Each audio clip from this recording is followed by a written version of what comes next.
Willkommen bei Alexandria, wo Geschichte, Mythologie und Kulturen durch Hörbücher lebendig werden. Bitte abonnieren Sie, hinterlassen Sie ein Like und kommentieren Sie, um uns zu unterstützen. Kapitel 1 – Der Frankenkönig, Ingelheim, der Palast Karls des Großen. Karl der Große versammelte oft seine Beamten in seinem Palast in Ingelheim, wo er über seine Ländereien herrschte. Im Jahr 1807 wurde auf einem nahegelegenen Hügel ein Obelisk mit der Inschrift Karl des Großen Straße errichtet. Er wählte diesen Ort für seinen Palast, weil er die natürliche Schönheit zu schätzen wusste. Von diesen Hügeln aus hat man einen unglaublichen Blick auf den Rhein, den Johannisberg und den Rheingau, die sich über ein üppiges, fruchtbares Tal erstrecken. Eine Beschreibung aus jener Zeit besagt, dass Karl der Große der erste fränkische Herrscher war, der im großen Stil baute. Es heißt: Ein großer Bewunderer der griechischen und römischen Architektur lehnte Karl der Große die Schlichtheit seiner Vorfahren ab. Er strebte danach, Nützlichkeit mit Schönheit und Komfort mit Kunstfertigkeit zu verbinden. Er baute nicht nur als Grundbesitzer, sondern als König. Er wählte einen der schönsten Plätze auf den Höhen des Rheingaus für den Palast in Ingelheim. Von hier aus sieht man den breiten Fluss, der mit Inseln übersät ist und der sich von seiner Biegung bei Mainz bis in die dunklen Tiefen des Bingerlochs ergießt. Die lächelnden Wiesen entlang seiner Ufer, am Fuße der mit Weinreben bewachsenen Hügel, entfalten sich wie ein charmantes Panorama. Zeitgenössische Berichte beschreiben den Palast als ein Kunstwerk, als wäre er magisch von Ravenna in Italien an die Ufer des Rheins transportiert worden. Karl der Große erhielt die Marmor- und Granitsäulen des Palastes sowie seine Innenausstattung mit Hilfe des Papstes. Während andere Herrscher aus barbarischen Stämmen oft prunkvoll bauten und Reichtum zur Schau stellten, indem sie ihre Gebäude mit großen Mengen Gold und Silber überzogen, verfolgte Karl der Große einen anderen Ansatz. Er verwendete Gold und Silber nicht übermäßig nur zur Zierde. Stattdessen nutzte er diese edlen Metalle sparsamer und geschmackvoller, um seinem Palast in Ingelheim Schönheit zu verleihen. Dieser Palast war eine sorgfältige und künstlerische Nachbildung eines antiken Palastes in Ravenna, Italien, gebaut auf den malerischen Höhen von Ingelheim. Dies markierte einen bedeutenden Stilwandel und zeigte, wie die Residenz und schließlich der Titel und die Autorität der Cäsaren in die Hände eines deutschen Herrschers übergingen. Es gibt auch detaillierte Beschreibungen von Karl dem Großen selbst aus jener Zeit. Laut den Chroniken Einhards war er groß und gut proportioniert, etwa 7 Fuß hoch, mit leuchtenden Augen, einer markanten Nase, schönem Haar und einem offenen, ehrlichen Ausdruck. Ob sitzend oder stehend, er strahlte durch seine Würde Respekt aus. Karl der Große war häufig zu Pferd, sei es im Krieg oder auf der Jagd. Er liebte das Schwimmen ebenso sehr wie die Jagd und tauchte oft mit seinen kräftigen Armen in die grünen Wellen des Rheins, bevorzugte jedoch die warmen Mineralbäder von Aachen gegenüber dem Flusswasser. Laut den Chroniken Einhards trug Karl der Große typischerweise traditionelle fränkische Kleidung, die in einer Chronik aus St. Gallen ausführlich beschrieben wird. Das fränkische Gewand umfasste Schuhe, die mit Gold verziert waren, befestigt mit scharlachroten Bändern um die Beine, und Strümpfe der gleichen Farbe, hergestellt aus feinem Lein mit kunstvollen Mustern. Danach kam ein Untergewand aus hellem Segeltuch, ein Schultergürtel und ein Schwert. Das letzte Kleidungsstück war ein grauer oder blauer, viereckiger Mantel, der so über die Schulter geschlungen wurde, dass er vorne und hinten bis zu den Füßen reichte, aber an den Seiten kaum die Knie bedeckte. In seiner rechten Hand hielt er einen Stab, der aus einem jungen Baum gefertigt war, mit symmetrischen Knöpfen und einem kunstvoll gearbeiteten Griff aus Gold oder Silber. Dieser Stab war sowohl schön als auch eindrucksvoll. Der Mantel selbst bestand aus einem dicken Wollstoff, der als Fries bekannt war und in den nördlichen Niederlanden hergestellt wurde. Dies war Karls übliche Kleidung. Im Winter jedoch trug er ein zusätzliches Obergewand aus Otter- und Marderfellen, um seine Schultern und seine Brust warm zu halten. Er mochte keine fremdländischen Kleidungsstile und trug sie nur ein- oder zweimal in Rom und auch nur auf Ersuchen des Papstes. Er trug immer ein Schwert an seiner Seite mit einem goldenen Griff und Gürtel. Gelegentlich benutzte er ein Schwert, das mit Edelsteinen besetzt war, aber nur zu besonderen Anlässen oder wenn er bedeutende Besucher empfing. Während großer Feste trug Karl der Große ein mit Gold besticktes Gewand, mit Edelsteinen verzierte Schuhe, einen Mantel, der mit einer goldenen Spange befestigt war, und eine mit Edelsteinen verzierte goldene Krone. Ein weiterer Bericht aus der Zeit Karls des Großen liefert weitere Details zu seinem Aussehen und seiner Kleidung. Obwohl die Franken geschickte Reiter waren und meist zu Pferd kämpften, nahmen sie nicht an Turnieren teil. Stattdessen lag ihr Fokus auf religiösen und staatlichen Festen, die ihre prächtigsten Veranstaltungen darstellten. Diese Feste boten ihnen die Gelegenheit, ihre Liebe zum Prunk und zur zeremoniellen Pracht zu zeigen. Karl der Große lud oft Vertreter aus fernen Ländern ein, um an diesen Staatsfesten teilzunehmen. Bei diesen Versammlungen saß der König auf einem hohen, prächtigen Thron, gehüllt in einen blauen Mantel und trug eine strahlende Krone. In seiner rechten Hand hielt er ein goldenes Zepter. Seine Frau trug eine Krone über ihrem Schleier, und ihr Kleid, wie die der Hofdamen, funkelte mit Perlen, Rubinen, Diamanten und anderen kostbaren Edelsteinen, entweder durch Handel erworben oder als Kriegsbeute erbeutet. Die Herzöge, Grafen und anderen Adligen um den Thron trugen Gürtel, die mit Gold, Silber und Edelsteinen aus dem Osten geschmückt waren. Ihre mit Pelz besetzten Mäntel spiegelten die Traditionen ihrer Vorfahren und ihre Erfahrungen in den Wäldern wider. Hofbeamte standen hinter dem Kaiser, Herolde warfen Goldmünzen in die Menge, und Musiker und Dichter feierten die fränkischen Helden mit Liedern und Rezitationen. Diese Feste konnten mehrere Tage dauern. Auf das Signal eines Horns bestiegen die Gäste ihre Pferde, um Wildschweine und Büffel zu jagen, die damals häufig vorkamen. Diese Jagd erforderte Kühnheit, da sie sehr gefährlich war. Für ein weniger intensives Freizeitvergnügen fischten sie oder jagten mit Falken und anderen Raubvögeln. Weitere beliebte Aktivitäten waren Ballspiele und Schachturniere. Während der Herrschaft Karls des Großen waren die Franken sehr enthusiastisch für beides, aber der Kaiser selbst zeigte wenig Interesse an solchen Spielen. Während Karl der Große Schach als angenehme Freizeitbeschäftigung ansah, hielt er die Zeit für zu wertvoll, um sie solchen Ablenkungen zu widmen. Mahlzeiten in wohlhabenden Haushalten bestanden typischerweise aus 3 Gängen, einem Salat aus Malven oder Hopfen, um den Appetit anzuregen und die Verdauung zu fördern, einfachem Brot, serviert mit Schweinefleisch oder Wild, und Gebäck und Obst als Dessert. Wein wurde selten konsumiert, sodass es nur wenige Fälle von übermäßigem Verhalten gab. Zu den üblichen Getränken zählten Bier und Met. Ärmeren Familien und solchen mit bescheidenen Mitteln standen einfachere Mahlzeiten aus Rüben, Linsen, Bohnen und anderem Gemüse zur Verfügung. Zu besonderen Anlässen konnten sie eine Gans und eine Art Gebäck genießen.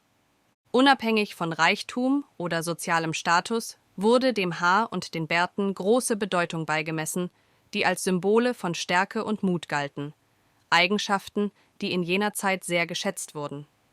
Das Austauschen einer Haarlocke konnte eine gegenseitige Vereinbarung symbolisieren, und ein Versprechen wurde oft durch das Berühren des Bartes besiegelt. Ein Schuldner, der seine Schulden nicht zurückzahlen konnte, bot seinem Gläubiger eine Schere an, um seinen Bart zu schneiden, was seine Unterwerfung anzeigte. Wurde ein junger Krieger von Barbaren gefangen genommen und zum Tode verurteilt, bat er seine Peiniger, sein Haar nicht mit Blut zu beflecken oder es einem Sklaven zu überlassen. Vereinbarungen wurden manchmal durch das Zerbrechen eines Strohhalses aufgelöst. Gastfreundschaft galt als heilige Pflicht, und Gäste wurden mit großem Respekt und Fürsorge behandelt. Die Möbel in den Häusern waren einfach. Die Wände waren mit bemaltem und vergoldetem Leder bedeckt und die Böden mit Strohteppichen, die von den Frauen des Hauses gewebt wurden. Außer an Festtagen, an denen aufwendige Darstellungen erwartet wurden, war das Leben sowohl am Hof Karls des Großen als auch in privaten Haushalten von Einfachheit geprägt. Die Frau und die Töchter Karls des Großen waren aktiv in die Verwaltung des Haushalts eingebunden. Die Töchter lernten von klein auf das Spinnen und Weben, und Karl der Große bevorzugte es, die Kleidung zu tragen, die sie herstellten. Angilbert, ein gelehrter Freund des Kaisers, beschrieb den Palast in Ingelheim und eine Jagdgesellschaft, an der Karls Frau Lindgard und seine Söhne Karl und Pippin teilnahmen.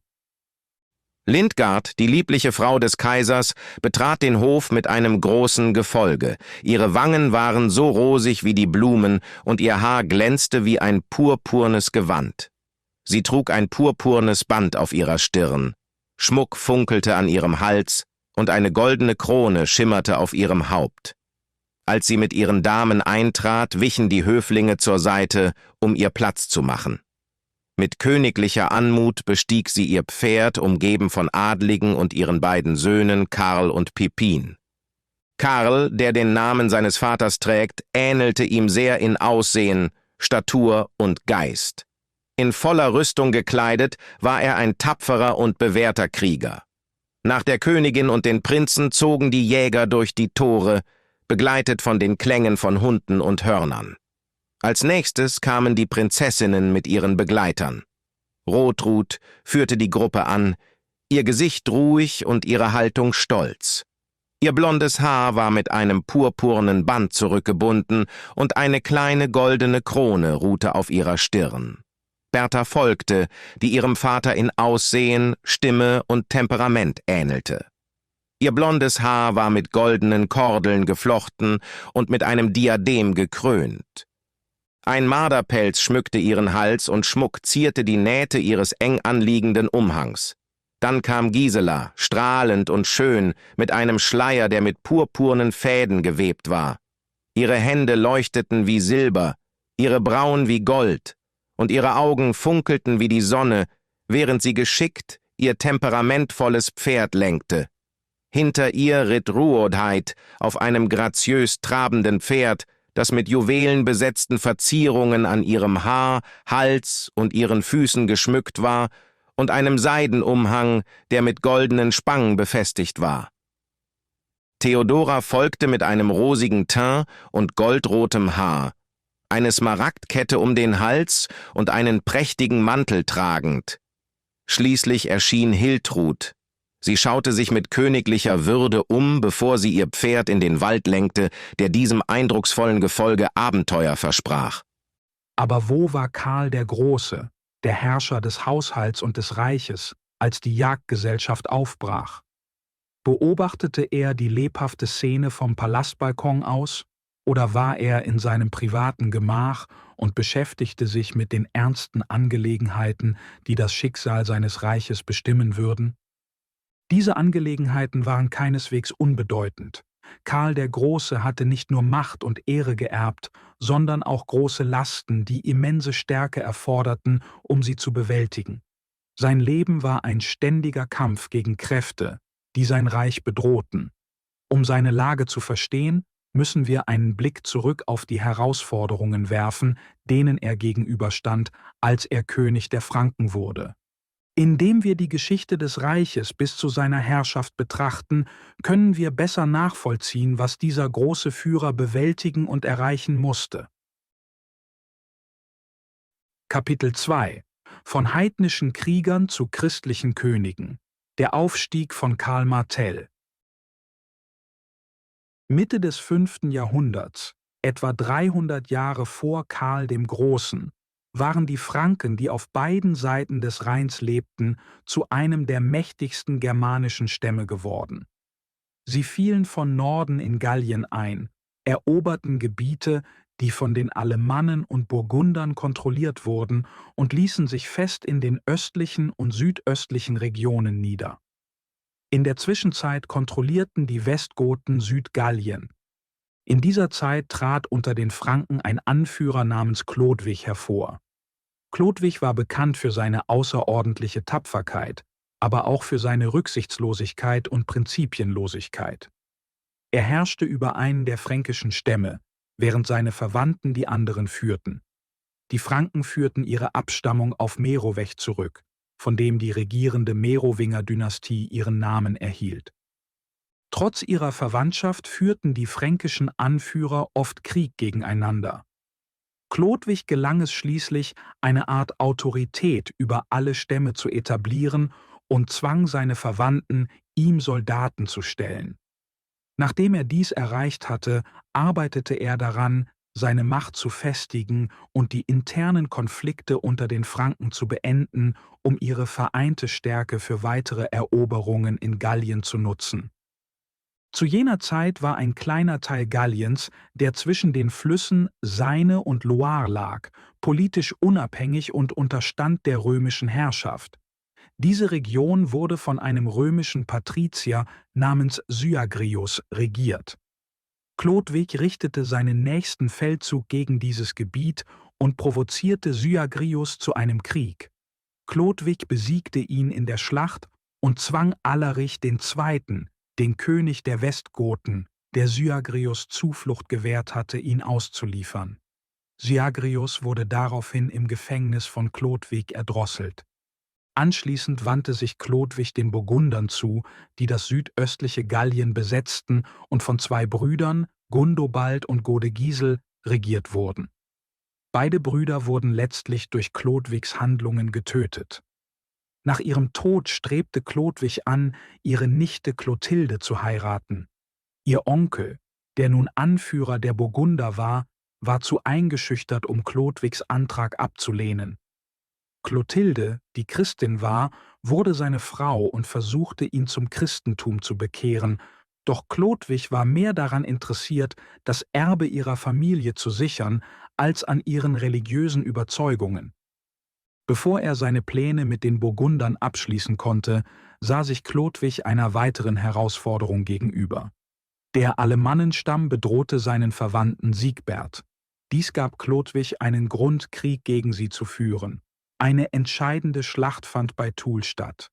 Es war eine erbitterte und blutige Schlacht, und anfangs schienen die Alemannen zu gewinnen. In Erinnerung an Clotildes Bemühungen, ihn zu bekehren, betete Chlodwig vor seiner gesamten Armee zu dem christlichen Gott und versprach, zum Christentum zu konvertieren, wenn er die Schlacht gewinnen würde.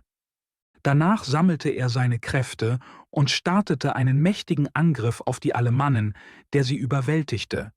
Die Alemannen wurden vernichtend geschlagen und Chlodwig übernahm die Kontrolle über das gesamte Gebiet zwischen Neckar und Lahn und zwang die örtliche Bevölkerung, Soldaten zur Auffrischung seiner Armee zu stellen. Später in diesem Jahr wurden Chlodwig und 3000 seiner Soldaten in Reims getauft, was seine Konversion zum Christentum markierte.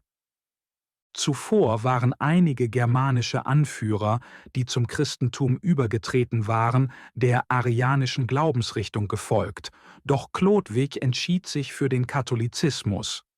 Seine Konversion wurde in Rom gefeiert, und der Papst verlieh ihm den Titel Allerchristlicher König, ein Titel, der auch an seine fränkischen Nachfolger weitergegeben wurde.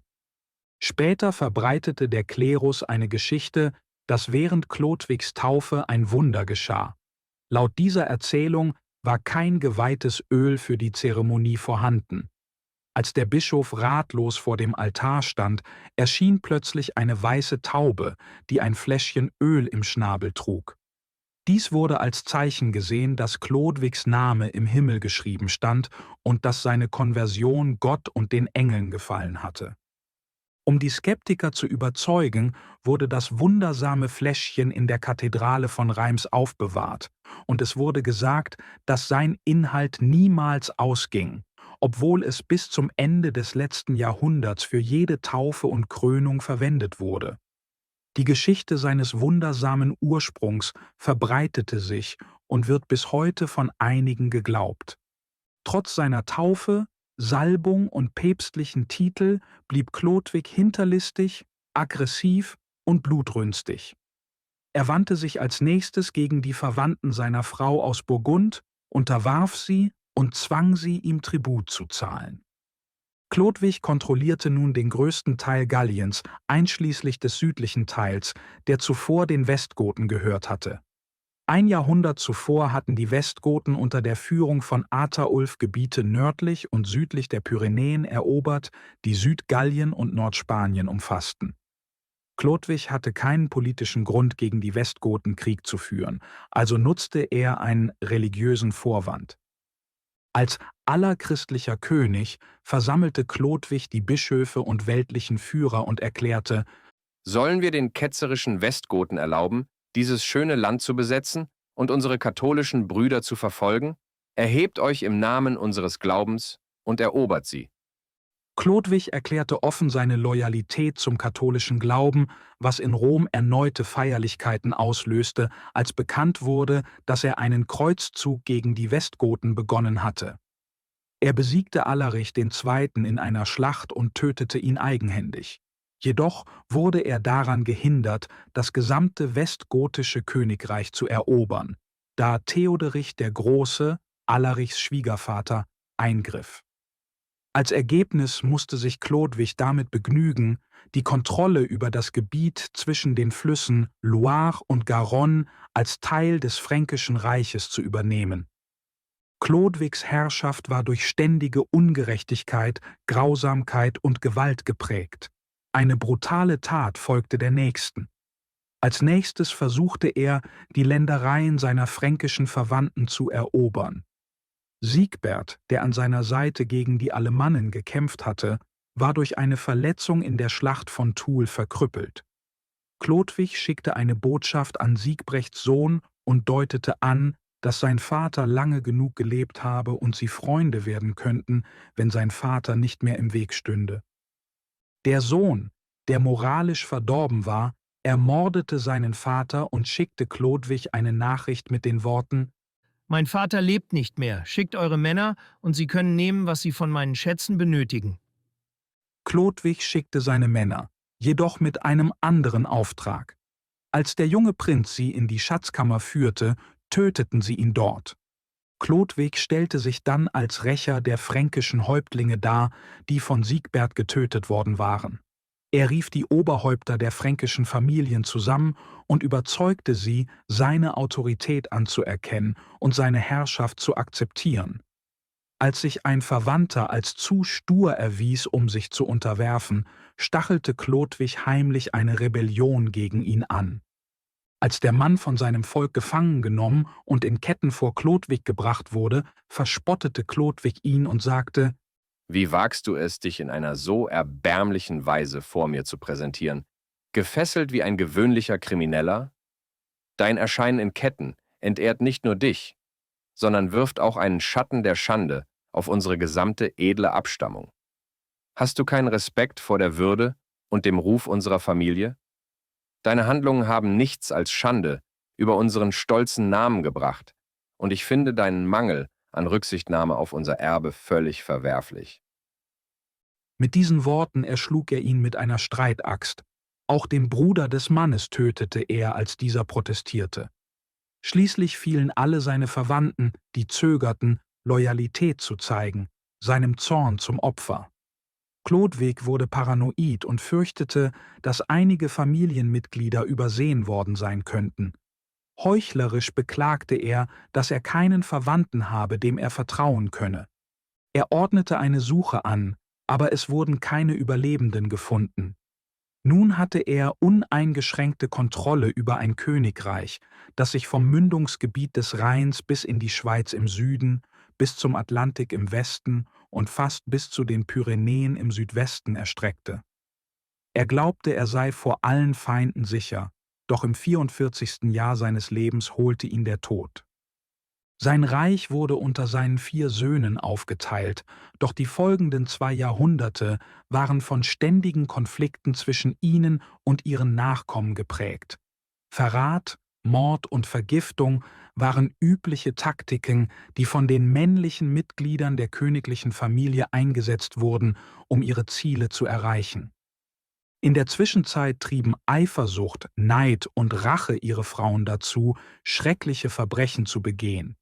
Die Einfachheit des Hoflebens verschwand und wurde durch die Korruption der römischen Zivilisation ersetzt, die letztlich zum Niedergang der einst stolzen Merowinger-Dynastie führte, die sowohl körperlich als auch moralisch geschwächt wurde. Aufgrund der schwindenden Macht der merowingischen Könige übertrugen sie bis zum Ende des 6. Jahrhunderts die Regierungsverantwortung an die Hausmeier. Einer der bekanntesten dieser Hausmeier war Pippin von Landen, der die Pippiniden-Familie gründete, die später als Karolinger bekannt wurde. Es war weitgehend dieser mächtigen Familie zu verdanken, dass das Fränkische Reich, das Burgund und Thüringen umfasste, nicht zusammenbrach.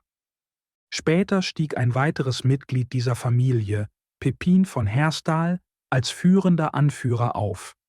Nach seinen vielen bedeutenden Erfolgen trat ihm sein Sohn Karl, besser bekannt als Karl Martell oder der Hammer, wegen seines Sieges über die Mauren im Jahr 732, nach.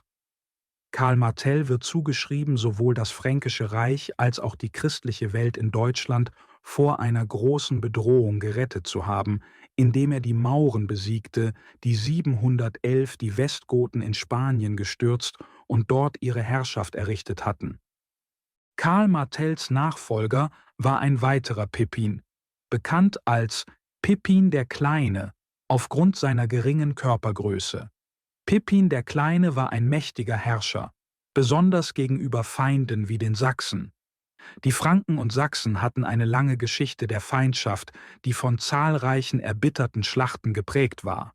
Es ist unklar, wer ursprünglich Schuld hatte, aber es ist offensichtlich, dass die Sachsen nach der Bekehrung der Franken zum Christentum häufig in fränkisches Gebiet einfielen. Daher wurden die Kriege, die Pippin gegen sie führte, in gewissem Maße als gerechtfertigt angesehen. Schließlich besiegte er die Sachsen und zwang sie, Tribut zu zahlen. Während Pippins Herrschaft wurde das alte königliche Regierungssystem wiederhergestellt, aber er sorgte auch dafür, dass der Einfluss der Kirche stark blieb. Um dies zu erreichen, suchte er die Unterstützung der Bischöfe im Reich. Seine Bemühungen waren so erfolgreich, dass 2 Bischöfe sich bereit erklärten, in seinem Namen mit dem Papst zu verhandeln. Gleichzeitig war der Papst von König Heistulf von den Langobarden bedroht und brauchte Hilfe. Mit Unterstützung der Bischöfe zwang Pippin Heistulf, seine Ländereien an den Papst abzutreten, der daraufhin die Franken als Verteidiger der Kirche anerkannte. Pippin der Kleine, wie seine Vorgänger, Karl Martell, Pippin von Herstal und Pippin von Landen, erzielte bedeutende Erfolge für das Fränkische Reich. Er führte einen langen Krieg gegen Aquitanien und fügte es schließlich seinen Gebieten hinzu. Als die Sachsen zögerten, den Tribut weiterzuzahlen, den sein Vater ihnen auferlegt hatte, setzte er Gewalt ein, um sie zur Einhaltung zu zwingen. Als sich sein Tod näherte, teilte Pippin sein Reich unter seinen beiden Söhnen, Karl, später bekannt als Karl der Große, und Karlmann, auf. Karl erhielt Aquitanien, Austrasien, Thüringen, Bayern, Mainz und Worms, während Karlmann Burgund, Elsass, Provence und Alemannien erbte. Neustrien wurde gleichmäßig zwischen ihnen aufgeteilt. Pippin starb im Jahr 768. Kapitel 3 – Das Ende des Langobardenreiches, Karls des großen Bündnis mit dem Papst. Karl der Große wurde 742 in Aachen geboren und wurde mit 26 Jahren Herrscher. Sein Bruder Karlmann starb 3 Jahre nach seiner Thronbesteigung, wodurch Karl der Große zum alleinigen Herrscher über das gesamte Königreich wurde. Bemerkenswerterweise erlebte Karl der Große in seinen 46 Regierungsjahren nur ein Jahr des Friedens. In der politischen Welt jener Zeit galt die Strategie des Hammers und Ambosses, was bedeutete, dass es keine Option für eine friedliche Koexistenz mit den Nachbarn gab. Man musste entweder unterdrücken oder unterdrückt werden. Ein Mittelweg existierte nicht. Um Karls Feldzug gegen Desiderius, den König der Langobarden, zu verstehen, müssen wir zunächst einen Blick auf seine Beziehung zu seinem Bruder Karlmann werfen. Wie bereits erwähnt, starb Karlmann 3 Jahre nach seinem Regierungsantritt. Als ihr Vater Pippin das Königreich zwischen Karl und Karlmann aufteilte, benötigte dies die Zustimmung der fränkischen Adligen, um gültig zu sein. Pippin hatte festgelegt, dass, obwohl seine beiden Söhne jeweils Autorität erhalten würden, das fränkische Reich vereint bleiben sollte, nur die Verwaltung sollte zwischen ihnen aufgeteilt werden.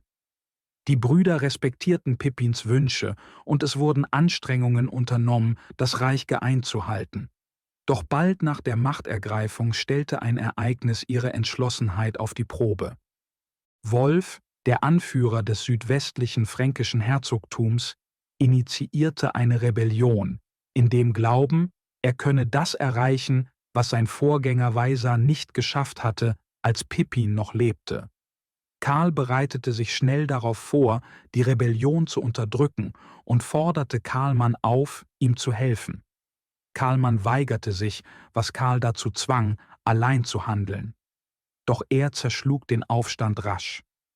Dies führte zu Wut bei Karl und seinen Unterstützern, nicht nur in seinem eigenen Reich, sondern auch in Karlmanns Reich, da viele der Meinung waren, dass Karl der alleinige Herrscher hätte sein sollen.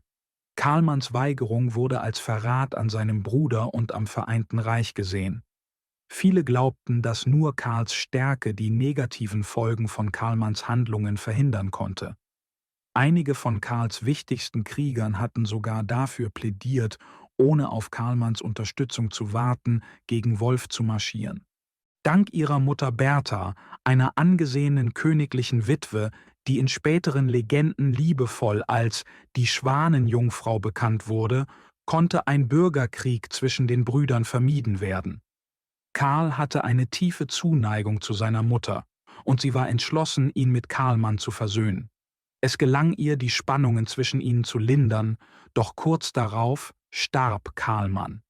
Nach seinem Tod versammelten sich die führenden Adligen und Kirchenführer und erklärten Karl zum Herrscher des gesamten Fränkischen Reiches. Sie erkannten die Gefahr eines geteilten Reiches und handelten schnell, um dies zu verhindern. Nach Karlmanns Tod hätte seine Witwe Gilberga bei Karl und ihrer Schwiegermutter Bertha Schutz suchen können. Stattdessen ließ sie sich von Karls Feinden überzeugen, das Land zu verlassen, und plante, die Rechte ihrer beiden Söhne geltend zu machen, sobald sich die Gelegenheit bot. Bald schloss sie sich Desiderius, dem König der Langobarden, an, der einen tiefen Groll gegen die Franken hegte. Desiderius' Feindseligkeit rührte von den Taten Pippins, Karls Vater, her, der Desiderius' Vorgänger, König Heistulf, gezwungen hatte, die Kontrolle über Rom und andere Gebiete an das Papsttum abzugeben, nachdem er Rom bedroht und Ravenna erobert hatte. Desiderius, der sich selbst als Heistulfs Erben und Rächer betrachtete, vergaß dies nie und mischte sich regelmäßig in römische Angelegenheiten ein. Nach dem Tod von Papst Paul I. in Rom wurde ein Laie namens Konstantin Papst. Christoph und Sergius, die Anführer der gegnerischen Fraktion, suchten Hilfe bei Desiderius, der die Gelegenheit sah, sich selbst zu bereichern. Er reagierte schnell, setzte Konstantin ab, ließ ihn inhaftieren und blenden. Desiderius beschloss dann, einen Langobarden als Papst einzusetzen und wies 2 langobardische Priester, Waldibert und Philipp, an, in Rom eine Fraktion aufzubauen, die Philipp zum neuen Papst wählen würde. Christoph und Sergius bereuten bald, Desiderius um Hilfe gebeten zu haben, schafften es jedoch, die beiden langobardischen Priester während eines Aufstands zu vertreiben.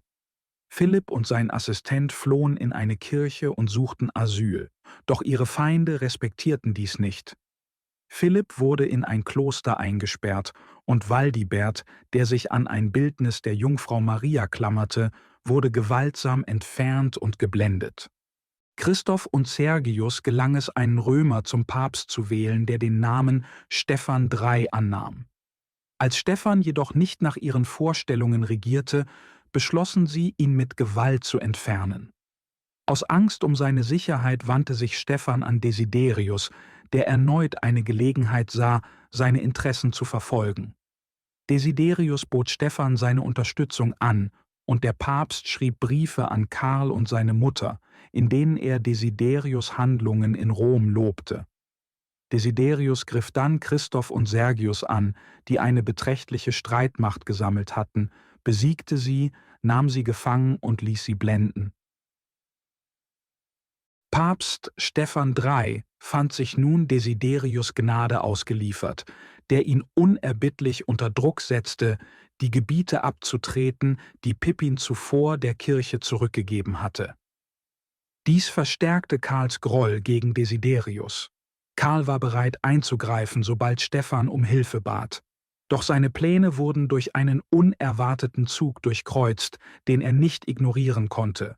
Seine Mutter Bertha, die nach Italien gereist war, griff ein. Sie schrieb Briefe, die zu einem diplomatischeren Vorgehen statt einem militärischen rieten. Obwohl Bertha weder am Mut ihres Sohnes noch an der Stärke seiner Armee zweifelte, machte sie sich große Sorgen über die potenziellen Gefahren eines Konflikts zwischen den Franken und den Langobarden. Mit ihrer Weisheit und Erfahrung verstand sie die Komplexität der Situation. Sie wusste, dass Herzog Tassilo von Bayern, der Neffe ihres verstorbenen Mannes, der entscheidend dazu beigetragen hatte, Karl seine Herrschaft zu sichern, ebenso feindlich gegenüber Karl eingestellt war wie Desiderius. Tassilo hatte Pippin verraten, indem er sich weigerte, während des Krieges gegen Weisar, Wolfs Vorgänger, Unterstützung zu leisten. Bertha wusste, dass Pippin geplant hatte, Tassilo für seinen Verrat zu bestrafen. Doch sein Tod verhinderte dies. Jetzt, da Tassilo und Desiderius freundschaftliche Beziehungen pflegten, befürchtete sie, dass, wenn Karl einen von ihnen angreifen würde, der andere ihm zu Hilfe kommen könnte. Zudem bereiteten sich die Sachsen, die nördlich des Fränkischen Reiches lagen, erneut auf den Krieg vor.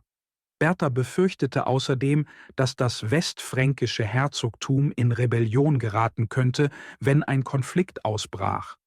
Schließlich war ihr bewusst, dass Desiderius Karlmanns Witwe und seinen Söhnen versprochen hatte, im Fränkischen Reich einen Aufstand zu ihren Gunsten anzuzetteln. Um diese Bedrohungen zu verhindern, entwickelte Bertha einen Plan, um ein dreiseitiges Bündnis zwischen Desiderius, Tassilo und Karl zu schaffen. Sie schlug vor, dass sowohl Karl als auch Tassilo jeweils eine Tochter von Desiderius heiraten sollten, während Adalgis, Desiderius' einziger Sohn, Gisela, Karls Schwester, heiraten würde. Der Plan wurde von allen Beteiligten akzeptiert, mit Ausnahme von Gisela. Sie entschied sich, in ein Kloster einzutreten und sich dem religiösen Leben zu widmen, anstatt Königin zu werden.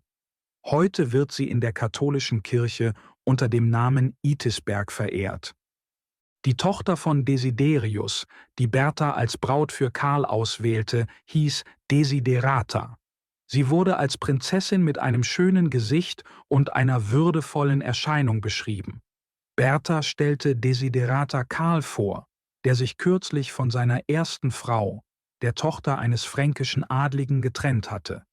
Zu jener Zeit waren Trennungen und Wiederverheiratungen in den oberen Schichten weit verbreitet, und einige der ranghöchsten Persönlichkeiten hatten sogar mehrere Ehefrauen.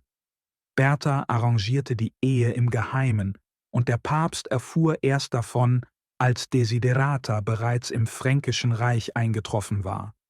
Es überrascht nicht, dass diese Nachricht dem Papst große Sorge bereitete.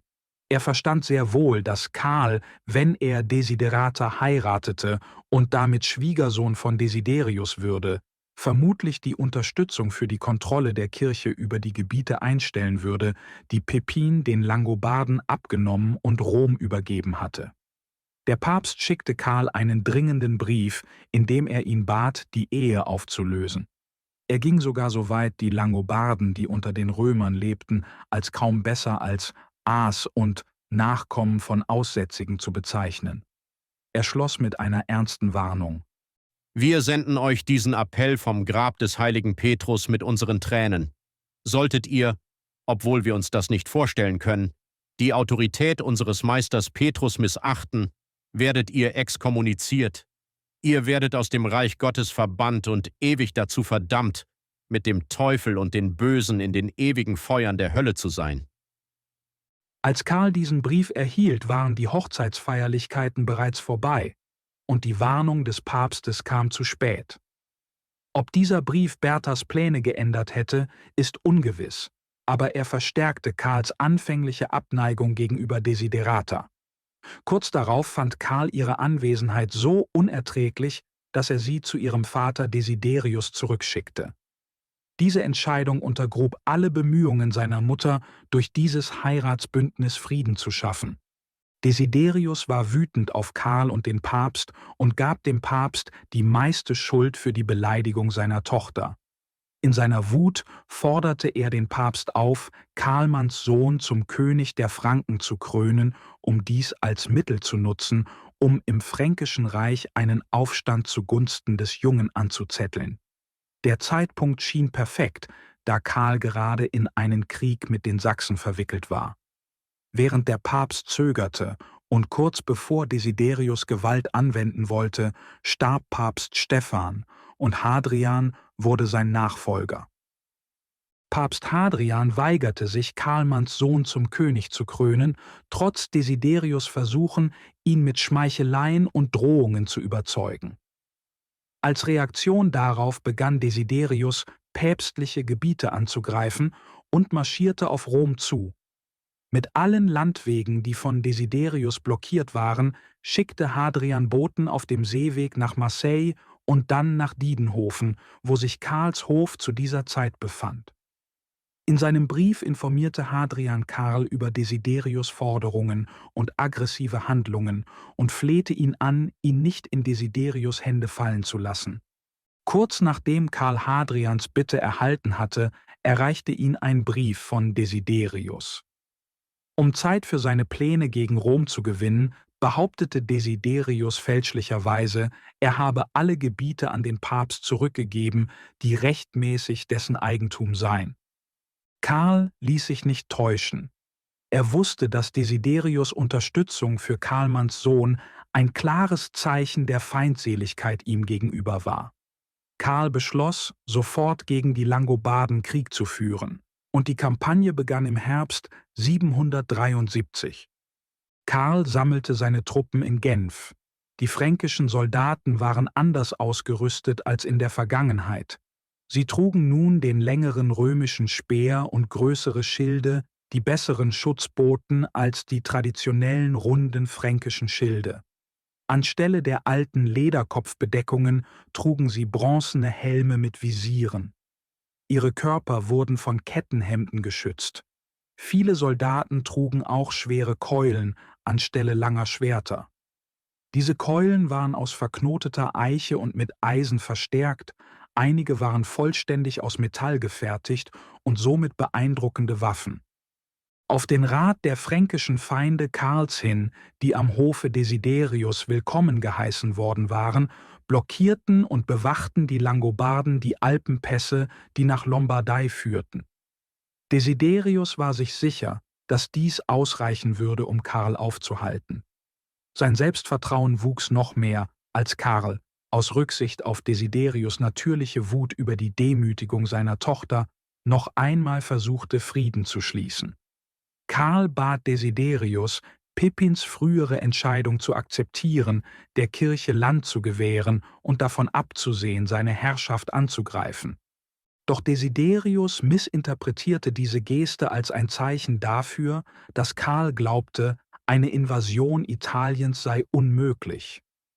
Er lehnte das Angebot arrogant ab und wurde so übermütig, dass Karl, der erkannte, dass der Krieg nun unvermeidlich war, bemerkte: Er fürchtet das Bellen des deutschen Hundes nicht, solange dieser nicht aus seiner Hütte kommt. Karl der Große traf umfassende Vorbereitungen für jede mögliche Situation. Sobald er Desiderius' Antwort erhalten hatte, setzte er seine Truppen in Bewegung. Er führte den Hauptteil seiner Armee über den Mont Cenis, eine Route, die Desiderius für unpassierbar gehalten hatte, während sein Onkel Bernhard eine weitere Division über den Montjoux führte. Die beiden Divisionen trafen am südlichen Fuße der Alpen aufeinander und stießen nur an einer Stelle auf Widerstand, den sie jedoch schnell überwanden. Ohne zu zögern rückte Karl weiter vor und besiegte die langobardischen Truppen unter der Führung von Adalgis und dem fränkischen Anführer Ottokar.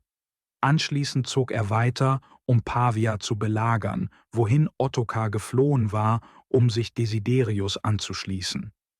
In Erwartung einer möglicherweise langen Belagerung führte Karl einen Teil seiner Armee nach Rom, wobei er mehrere römische Städte, die von den Langobarden eingenommen worden waren, zurückeroberte.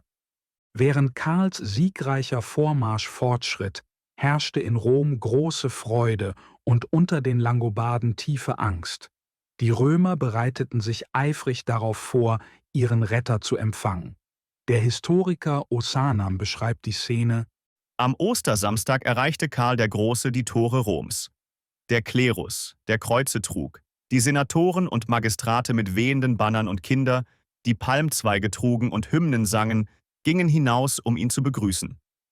Er zog weiter zum Vatikan, wo Papst Hadrian auf ihn wartete. Am nächsten Tag zog er die Tunika und das Latiklav an und leitete das Gericht, wobei er sowohl militärische Autorität als auch zivile Gerichtsbarkeit als Patrizier ausübte. Kurz danach machte sich Karl auf den Weg zum Lager seines Onkels in der Nähe von Pavia, wo Desiderius belagert wurde. Die Chroniken von St. Gallen beschreiben Karls Ankunft.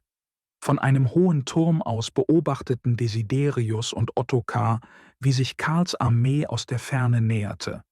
Zunächst sahen sie nur die Kriegsmaschinen. Desiderius fragte: Ist Karl der Große mit diesem großen Heer dabei?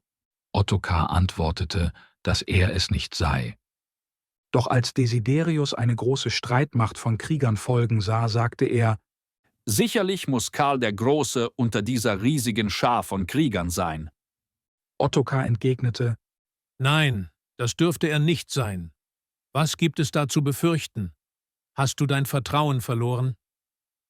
Als Desiderius immer besorgter wurde, fragte er: Was wird aus uns, wenn er mit einer noch stärkeren Armee ankommt? Allein der Gedanke daran lässt mich erzittern. Wie können wir einer solchen überwältigenden Macht standhalten? Unsere Verteidigung, die einst unbezwingbar schien, wirkt nun so zerbrechlich wie Herbstblätter vor einem Sturm.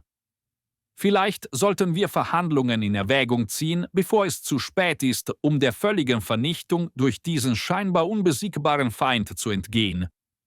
Während er sprach, erschienen die Leibwächter. Desiderius geriet nun in Panik und rief aus: Karl der Große muss dort sein. Oh nein, er kommt mit einer gewaltigen Armee. Aber Ottokar versicherte ihm erneut, dass Karl nicht dabei sei. Dann kamen die Bischöfe, Äbte, der Klerus der königlichen Kapelle und die Adligen. Desiderius stöhnte: Lasst uns tief in die Erde fliehen, weit entfernt vom Blick dieses furchterregenden Feindes. Gerade als er diese Worte beendet hatte, sahen sie etwas, das wie eine dunkle Wolke im Westen aussah, getrieben von einem Nordostwind. Das Aufblitzen von Waffen kündigte einen Tag an, der für die verdammte Stadt so dunkel wie die Nacht war. Dann erschien Karl der Große selbst, eine imposante Gestalt in eiserner Rüstung, eiserner Helm und Handschuhe, ein Eisenhemd bedeckte seine Brust und Schultern, eine Lanze in seiner rechten Hand erhoben und mit der linken Hand um den Griff seines Schwertes. Hunger und Krankheit zwangen die Stadt schließlich zur Kapitulation. Desiderius wurde entthront, seine Herrschaft für beendet erklärt, und er wurde zunächst nach Lüttich und später ins Kloster Corvey geschickt, wo er den Rest seines Lebens in Buße verbrachte. Sein Sohn Adalgis konnte einem ähnlichen Schicksal entgehen, indem er floh.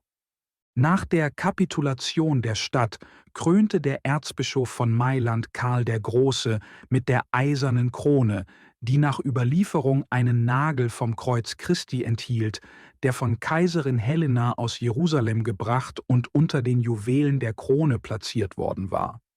Kurz nach seiner Krönung versuchte Paulus Diakonus, ein angesehener Historiker, einen Aufstand zu entfachen.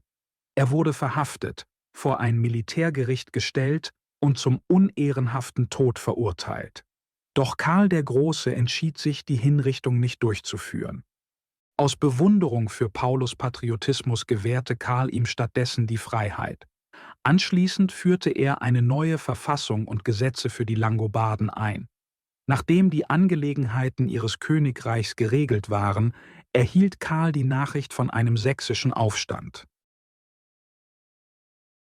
Kapitel 4 – Karls des Großen 30-jähriger Kampf, der Krieg gegen die Sachsen.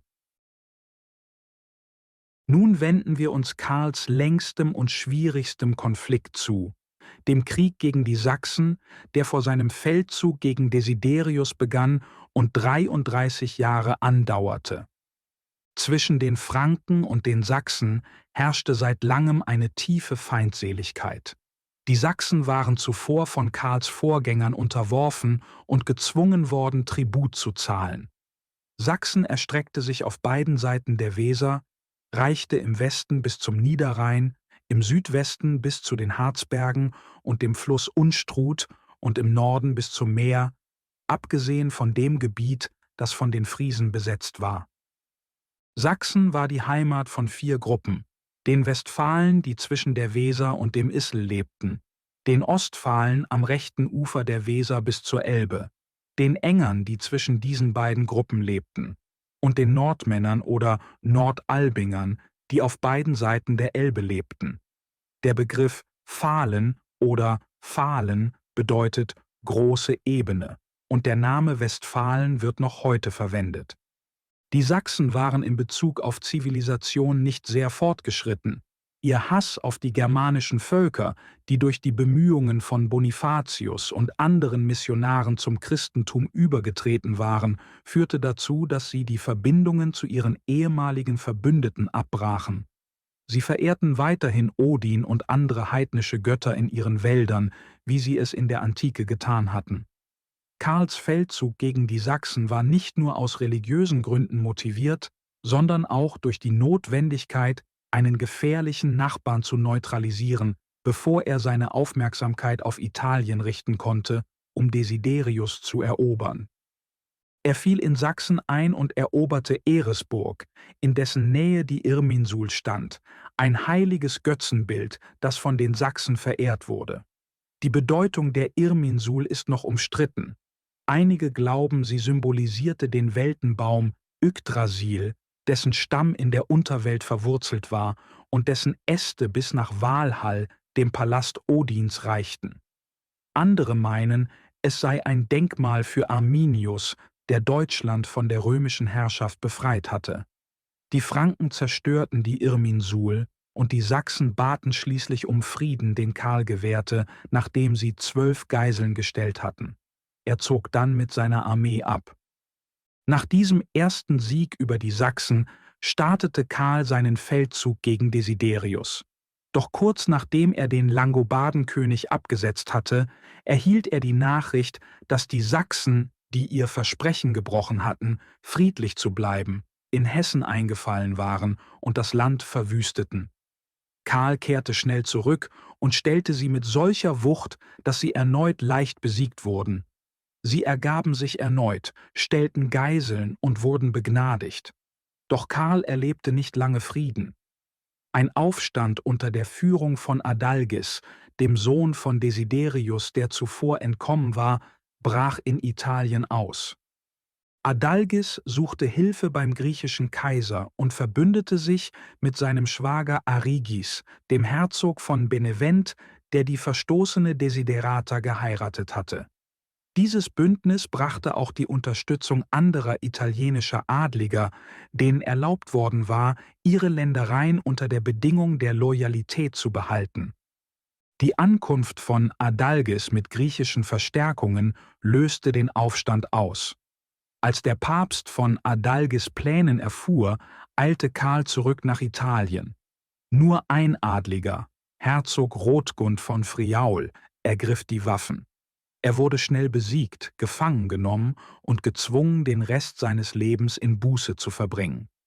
Die anderen Adligen wurden ihrer Ländereien beraubt und das Gebiet wurde in Grafschaften umorganisiert, die von fränkischen Adligen regiert wurden. Als die Sachsen erfuhren, dass Karl in Italien beschäftigt war, brachen sie erneut ihre Versprechen und rebellierten wieder. Sie zerstörten mehrere christliche Kirchen und belagerten Eresburg, eine fränkische Festung. Da es ihnen nicht gelang, sie durch einen direkten Angriff zu erobern, griffen sie zur Täuschung. Sie täuschten einen Rückzug vor, lockten die Franken aus der Festung, kehrten dann um, überfielen sie und zerstörten die Festung. Einige Mitglieder der Garnison schafften es nach Siegburg an der Ruhr zu entkommen, aber den Sachsen gelang es nicht, diesen Ort zu erobern. Karl, der aus Italien zurückgekehrt war, erschien plötzlich in Sachsen und zerschlug den sächsischen Widerstand. Wieder vergab er denen, die um Gnade baten, baute Eresburg wieder auf und errichtete eine neue Festung in Lippstadt. Um Frieden mit Karl zu schließen, nahmen mehrere sächsische Adlige, darunter Bruno, Wittekinds Schwiegersohn, die christliche Taufe an und blieben als Geiseln beim König. Karl bestrafte diese Geiseln nicht für ihren früheren Verrat. Stattdessen bevorzugte er weiterhin einen milderen Ansatz, der seine Berater nicht vollständig zufriedenstellte. Karl war der Überzeugung, dass es noch nicht der richtige Zeitpunkt war, die Sachsen gewaltsam zum Christentum zu bekehren, da er überzeugt war, dass echter Glaube nicht durch Gewalt erzwungen werden konnte. Während er entschlossen war, die Sachsen zu christianisieren, zog er es vor, weniger aggressive Methoden anzuwenden. Er zielte auch darauf ab, die Sachsen in eine vereinte deutsche Nation zu integrieren, ging dabei aber vorsichtig vor und vermied unnötige Maßnahmen. Karl hatte die Tradition, eine jährliche Versammlung seiner Anführer auf dem Champ de Mai einzuberufen, um Staatsangelegenheiten zu besprechen. Im Jahr 777 beschloss er, diese Versammlung in Sachsen abzuhalten und wählte einen Ort in der Nähe der Quelle des Lippeflusses, nahe Paderborn. Er hoffte, dass die Sachsen dieses Treffen als Friedensgeste ansehen würden. Die sächsischen Anführer wurden eingeladen, und sie alle kamen, außer Wittekind, der einen tiefen Hass auf die Franken hegte. Nach ihrer früheren Niederlage war Wittekind geflohen. Wie Adalgis, der Unterstützung vom griechischen Kaiser suchte, wandte sich Wittekind an seinen Schwager Siegfried, den König von Dänemark, um Hilfe. Die sächsischen Häuptlinge sahen Karl zum ersten Mal in einer Umgebung von Frieden und Autorität. Um seinen Thron versammelt waren militärische Helden und hochrangige Kirchenvertreter. Beeindruckt von seiner Präsenz akzeptierten viele der sächsischen Häuptlinge ihn bereitwillig als ihren Herrscher. Gleichzeitig traf eine maurische Gesandtschaft aus Spanien in Paderborn ein. Die Sachsen waren erstaunt über die reich geschmückte Kleidung der Mauren, die sich stark von der nördlichen Völker unterschied. Die maurischen Anführer waren gekommen, um Karls Hilfe gegen Abderrahman, den Kalifen von Cordoba, zu suchen, und versprachen, ihm die Treue zu schwören, wenn er sie von der Kontrolle des Kalifen befreite. Karl begrüßte die Gelegenheit, sich in spanische Angelegenheiten einzumischen. Er versprach, die Mauren zu unterstützen und forderte im Gegenzug einen Distrikt im Norden Spaniens als Verteidigungspuffer gegen die Mauren im Süden. Zum ersten Mal erkannten die Sachsen das weite Ausmaß von Karls Macht und Ansehen. Sie fragten sich, wie sie ihm weiterhin Widerstand leisten könnten. Wie Ozanam anmerkt: Viele von ihnen schworen Karl dem Großen die Treue und gelobten, ihr Land und ihre Freiheit aufzugeben, wenn sie ihr Wort brachen. Viele gaben ihre heidnischen Überzeugungen auf und ließen sich taufen. Eine große Gruppe von Männern, Frauen und Kindern, gekleidet in weiße Gewänder, ging mit Priestern, die Hymnen sangen, zum Fluss und kehrte als Christen zurück. An ihrer Spitze standen die Priester und Mönche, die das Fundament der christlichen sächsischen Kirche legten. Die Welt feierte ihre Bekehrung. Niemand war mehr erfreut als Karl der Große. Sein Erfolg stärkte seine Hoffnung und seinen Enthusiasmus, während er sich auf seinen spanischen Feldzug im folgenden Jahr vorbereitete. Er überschritt die Pyrenäen und eroberte Pamplona und Barcelona, brachte Navarra, Aragon und Katalonien unter seine Kontrolle. Dann belagerte er Saragossa und nach kurzem Widerstand ergaben sich die Bewohner, stellten Geiseln und zahlten Tribut.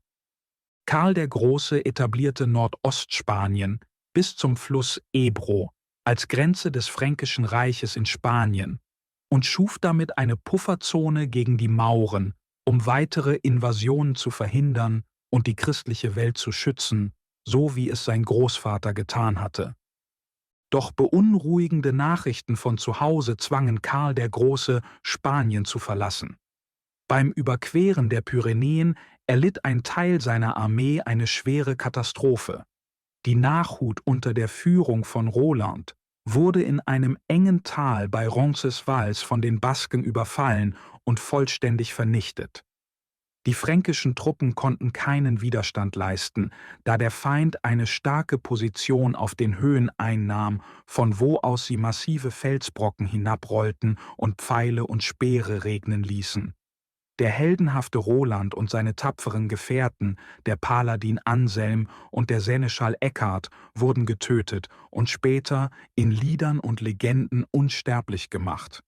Karl der Große hätte wahrscheinlich umgekehrt, um diesen Verlust zu rächen, aber die Nachricht von einem weiteren sächsischen Aufstand zwang ihn, schnell nach Hause zurückzukehren. Er besiegte die Sachsen bald wieder und verwüstete ihr Land bis zur Elbe.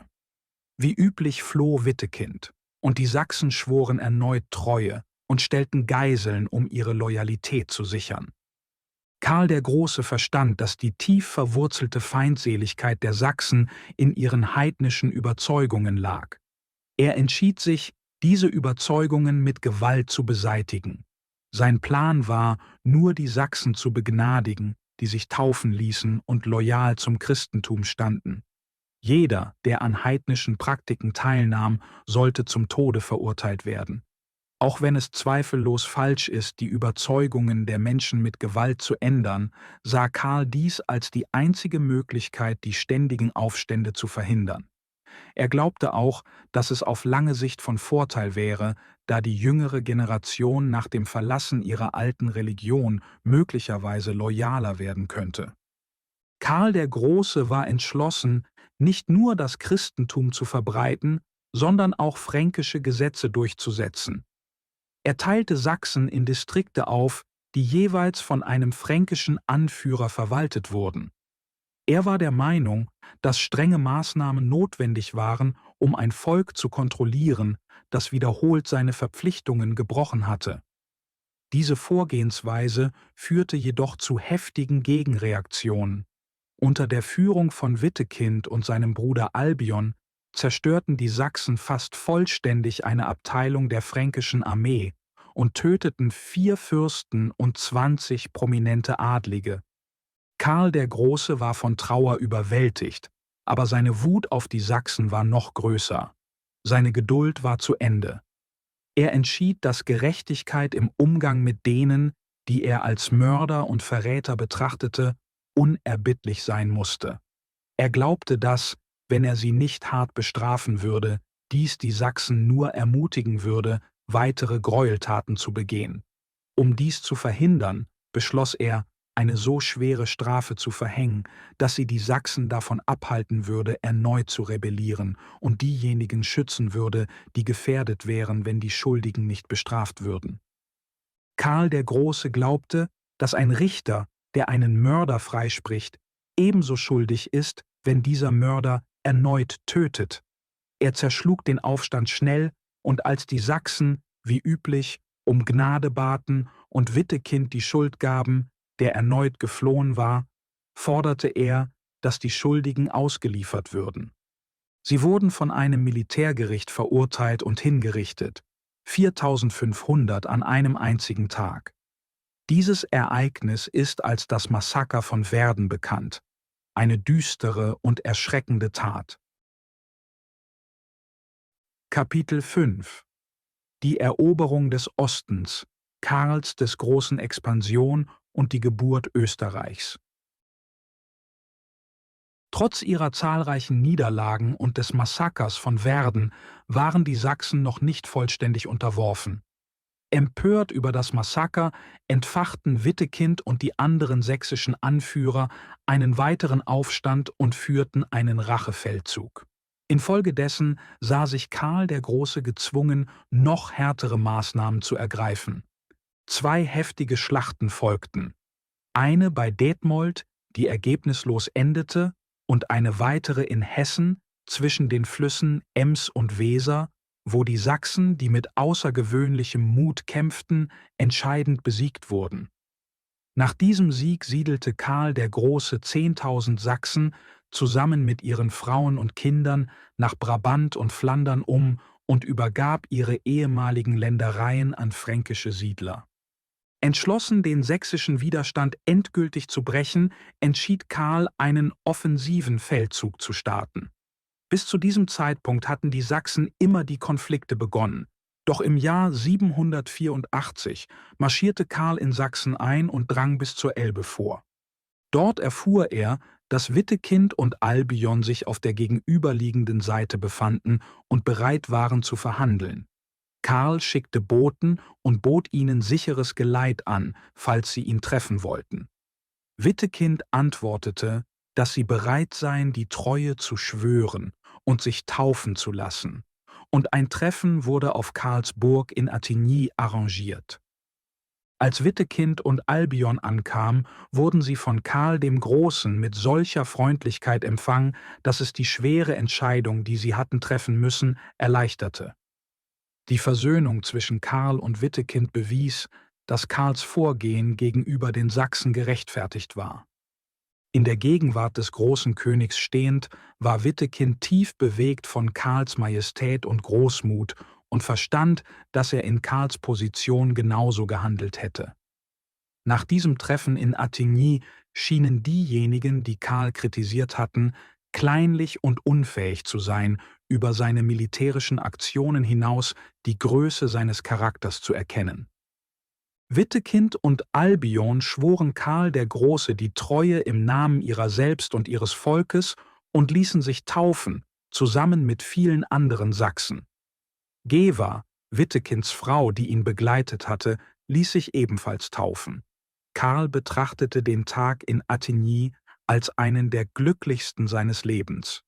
Er überschüttete Wittekind, Geva und Albion mit Geschenken und schickte sie unter dem Schutz einer Ehrenwache nach Hause. Später schrieb er an den Papst und bat um eine Dankesfeier zur Erinnerung an dieses Ereignis. Laut Überlieferung besuchte Wittekind nach seiner Taufe später das Schloss von Karl dem Großen während des Weihnachtsfestes inkognito. Was er dort sah und hörte, bewegte ihn zutiefst und löschte die letzten Spuren seines heidnischen Glaubens, wodurch er zu einem wahren Christen wurde. Karl der Große erkannte, dass es an der Zeit war, sich der Herausforderung von Tassilo, dem Herzog von Bayern, zu stellen, eine Aufgabe, die durch ihre engen familiären Verbindungen erschwert wurde. Tassilo war Pippins Neffe. Tassilo hatte nicht nur heimlich in Italien gegen Karl konspiriert, sondern auch Kontakt zu den Führern der Slawen und Thüringer aufgenommen und sie ermutigt, sich Karls Herrschaft zu widersetzen. Sein schwerstes Vergehen war jedoch der Versuch, die Awaren zu einem Krieg gegen Karl den Großen zu bewegen. Als Karl von diesen Intrigen in Italien erfuhr, kam er dort viel früher an, als seine Feinde erwartet hatten, und vereitelte ihre Pläne mühelos. Danach ging er nach Rom, um das Osterfest 787 zu feiern. Aus Angst, Karl könnte alle seine geheimen Pläne aufdecken, schickte Tassilo Boten zum Papst und bat ihn, eine Versöhnung mit dem König zu vermitteln. Der Papst, der unsicher war, ob Tassilo aufrichtig oder nur auf Zeit spielte, lehnte jedoch seine Bitte ab.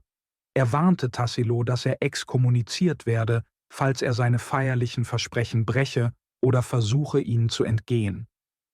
Nach seiner Rückkehr aus Italien berief Karl ein Parlament in Worms ein und brachte den Fall Tassilos vor. Tassilos Weigerung, anwesend zu sein, verstärkte nur seine Schuld. Infolgedessen wurde Krieg gegen ihn erklärt. 3 fränkische Armeen fielen in Bayern ein. 2 wurden von Karls Söhnen, Karl und Pippin, angeführt und die 3. von Karl selbst. Tassilo wurde überrumpelt, da er seine Operationen erst später starten wollte. Keiner seiner Verbündeten, Die unzufriedenen Thüringer, die Slawen oder die Awaren kamen ihm zu Hilfe. Seine Frau Luitberga, die Tochter von Desiderius, hatte ihn wiederholt dazu gedrängt, Krieg gegen Karl den Großen zu führen.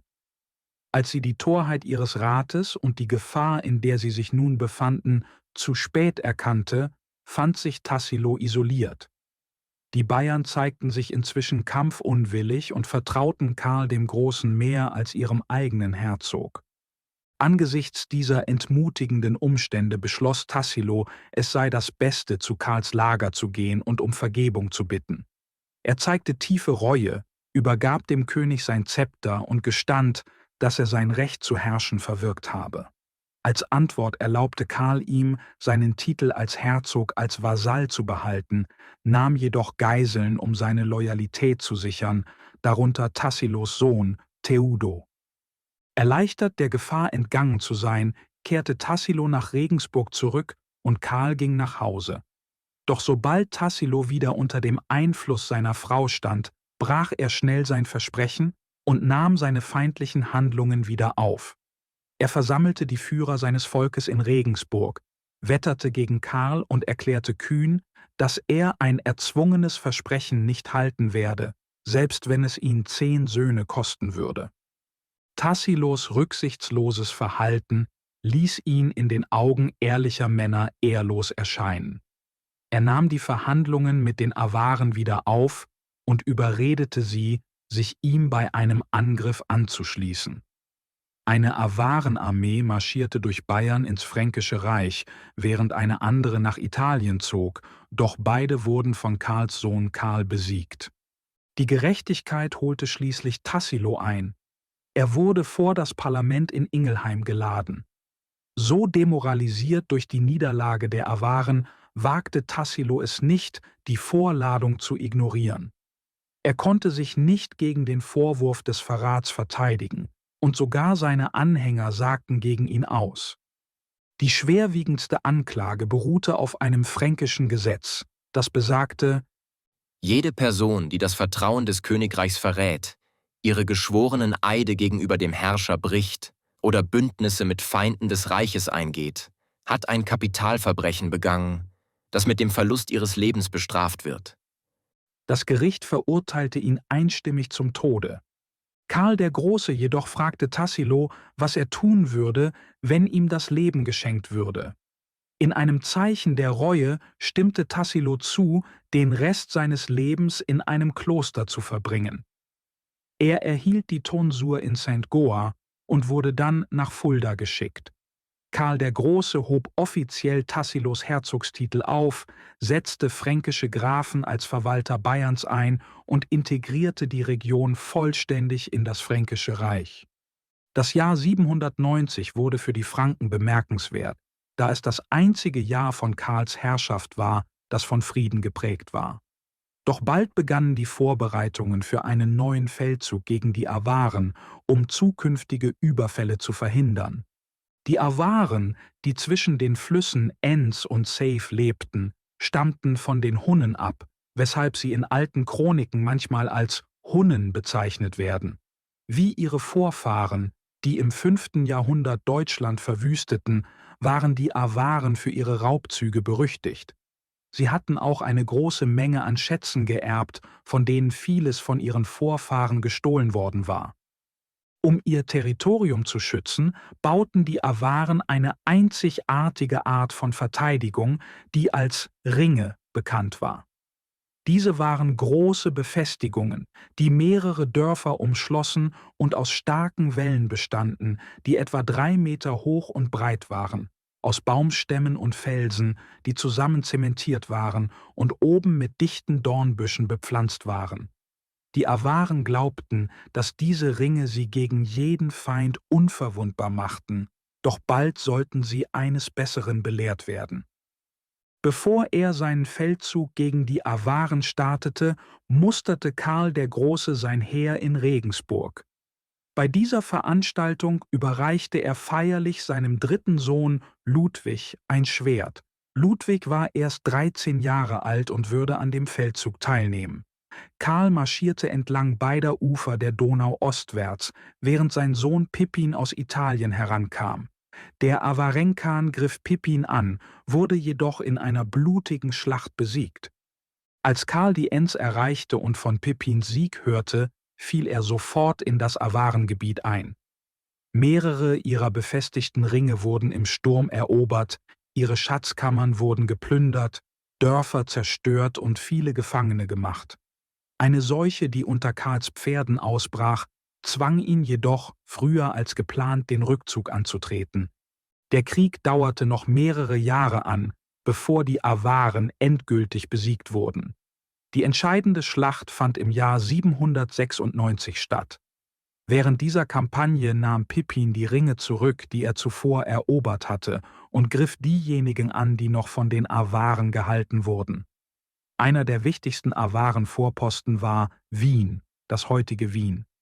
Karl der Große annektierte das Awarengebiet und machte es zur östlichen Grenze, Ostmark, seines Reiches, das später als Ost-Arichi und schließlich Österreich bekannt wurde, das heutige Österreich.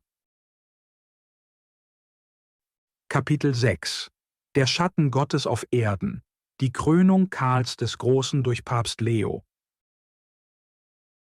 Papst Hadrian starb Ende 795 und sein Tod traf Karl den Großen tief, der weinte, als er die Nachricht erhielt. Hadrian hatte Karl als den Beschützer der Kirche gesehen, und in ihrer Beziehung gab es keinen der Ambitionen, die später die Interaktionen zwischen Päpsten und Herrschern oft prägten und dem Christentum schadeten. Leo III., Hadrians Nachfolger, bemühte sich schnell, Karls Gunst zu gewinnen. Er informierte Karl von seiner Wahl und schickte ihm einen geweihten silbernen Schlüssel, der Leos Anerkennung von Karls Autorität über die römischen Ländereien und seinen Status als Weltherrscher symbolisierte. Das Verständnis der Beziehung zwischen Karl dem Großen und den Päpsten ist von wesentlicher Bedeutung, da sie sich stark von den Dynamiken zwischen späteren Päpsten und deutschen Herrschern unterschied. In einem Glückwunschbrief an Leo drückte Karl seine Unterstützung aus und schrieb: Wir haben den Inhalt eures Briefes gründlich geprüft und die von euch erlassenen Dekrete sorgfältig in Betracht gezogen. Es erfüllt uns mit großer Freude und Zufriedenheit, euch unsere herzlichen Glückwünsche zu eurer einstimmigen Wahl zum Papst zu übermitteln.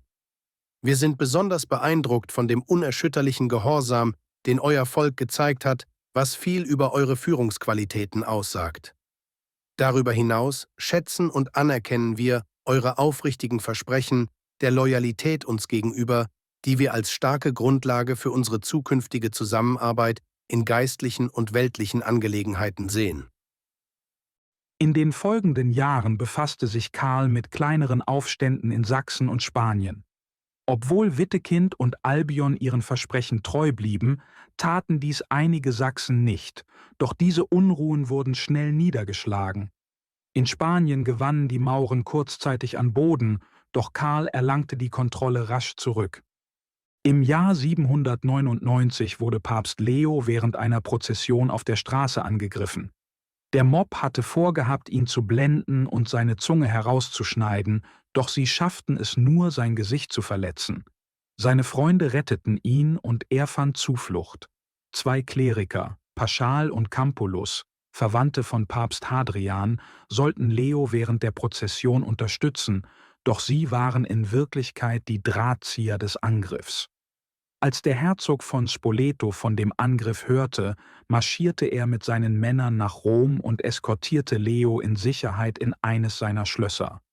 Sobald sich Leo erholt hatte, reiste er nach Deutschland, um Karl um Hilfe zu bitten. Als er Nürnberg erreichte, erfuhr er, dass Karl Hof in Paderborn hielt und machte sich auf den Weg dorthin. Als Karl von Leos Ankunft hörte, bereitete er eine feierliche Empfangszeremonie vor. Er schickte Erzbischof Hildebrand und Graf Auscher, um den Papst zu empfangen, und als Leo die Stadt näherte, wurde er von einer Kavallerieeinheit eskortiert. Karls Sohn Pippin hieß ihn willkommen und führte ihn zum Platz, wo Karl in königlichem Glanz umgeben von Würdenträgern saß. Er erhob sich um Leo zu begrüßen, umarmte ihn, nahm ihn bei der Hand und führte ihn, während der Papst die kniende Menge segnete. Am nächsten Tag berichtete Papst Leo Karl von dem Mordanschlag und zeigte ihm die Narben auf seinem Gesicht als Beweis für den Angriff. Er erklärte, dass die Verschwörer ihre Taten mit bösartigen Lügen über ihn gerechtfertigt hätten und bat Karl um Hilfe. Karl antwortete, dass er den Papst aufgrund der Unruhen in Sachsen und Spanien nicht persönlich nach Rom begleiten könne, aber eine Eskorte unter der Führung fränkischer Häuptlinge schicken und selbst so bald wie möglich nach Rom reisen werde. Als Leos Feinde erfuhren, dass Karl den Papst unterstützte, verloren sie ihren Mut. Leo kehrte inmitten großartiger Zeremonien nach Rom zurück und Paschal und Campulus wurden von den Franken inhaftiert. Gegen Ende des folgenden Jahres, im Jahr 800, nachdem Karl die Probleme in Sachsen und Spanien gelöst hatte, hielt er sein Versprechen und reiste nach Rom. Der Papst traf ihn in Novonte, wo sie ein privates Treffen abhielten, bei dem sie wahrscheinlich das bedeutende Ereignis besprachen, das bald stattfinden sollte. Der Papst kehrte dann nach Rom zurück, um sich auf Karls Ankunft vorzubereiten. Am 6. Dezember zog Karl unter großem Jubel in die Stadt ein. Die Menschen begrüßten ihn mit bürgerlichen Bannern, Jubelrufe erfüllten die Luft und der Papst, umgeben von Kirchenwürden, empfing ihn am Eingang zu St. Peter. Karl betrat die Basilika unter den Klängen des päpstlichen Chores, doch dies war nur der Beginn der historischen Zeremonie, die still vorbereitet worden war. Karl begann seine offiziellen Pflichten in Rom, indem er eine Untersuchung des Angriffs auf Papst Leo leitete. Die falschen Anschuldigungen gegen den Papst erwiesen sich als unbegründet, doch Leo wollte seinen Namen persönlich reinwaschen.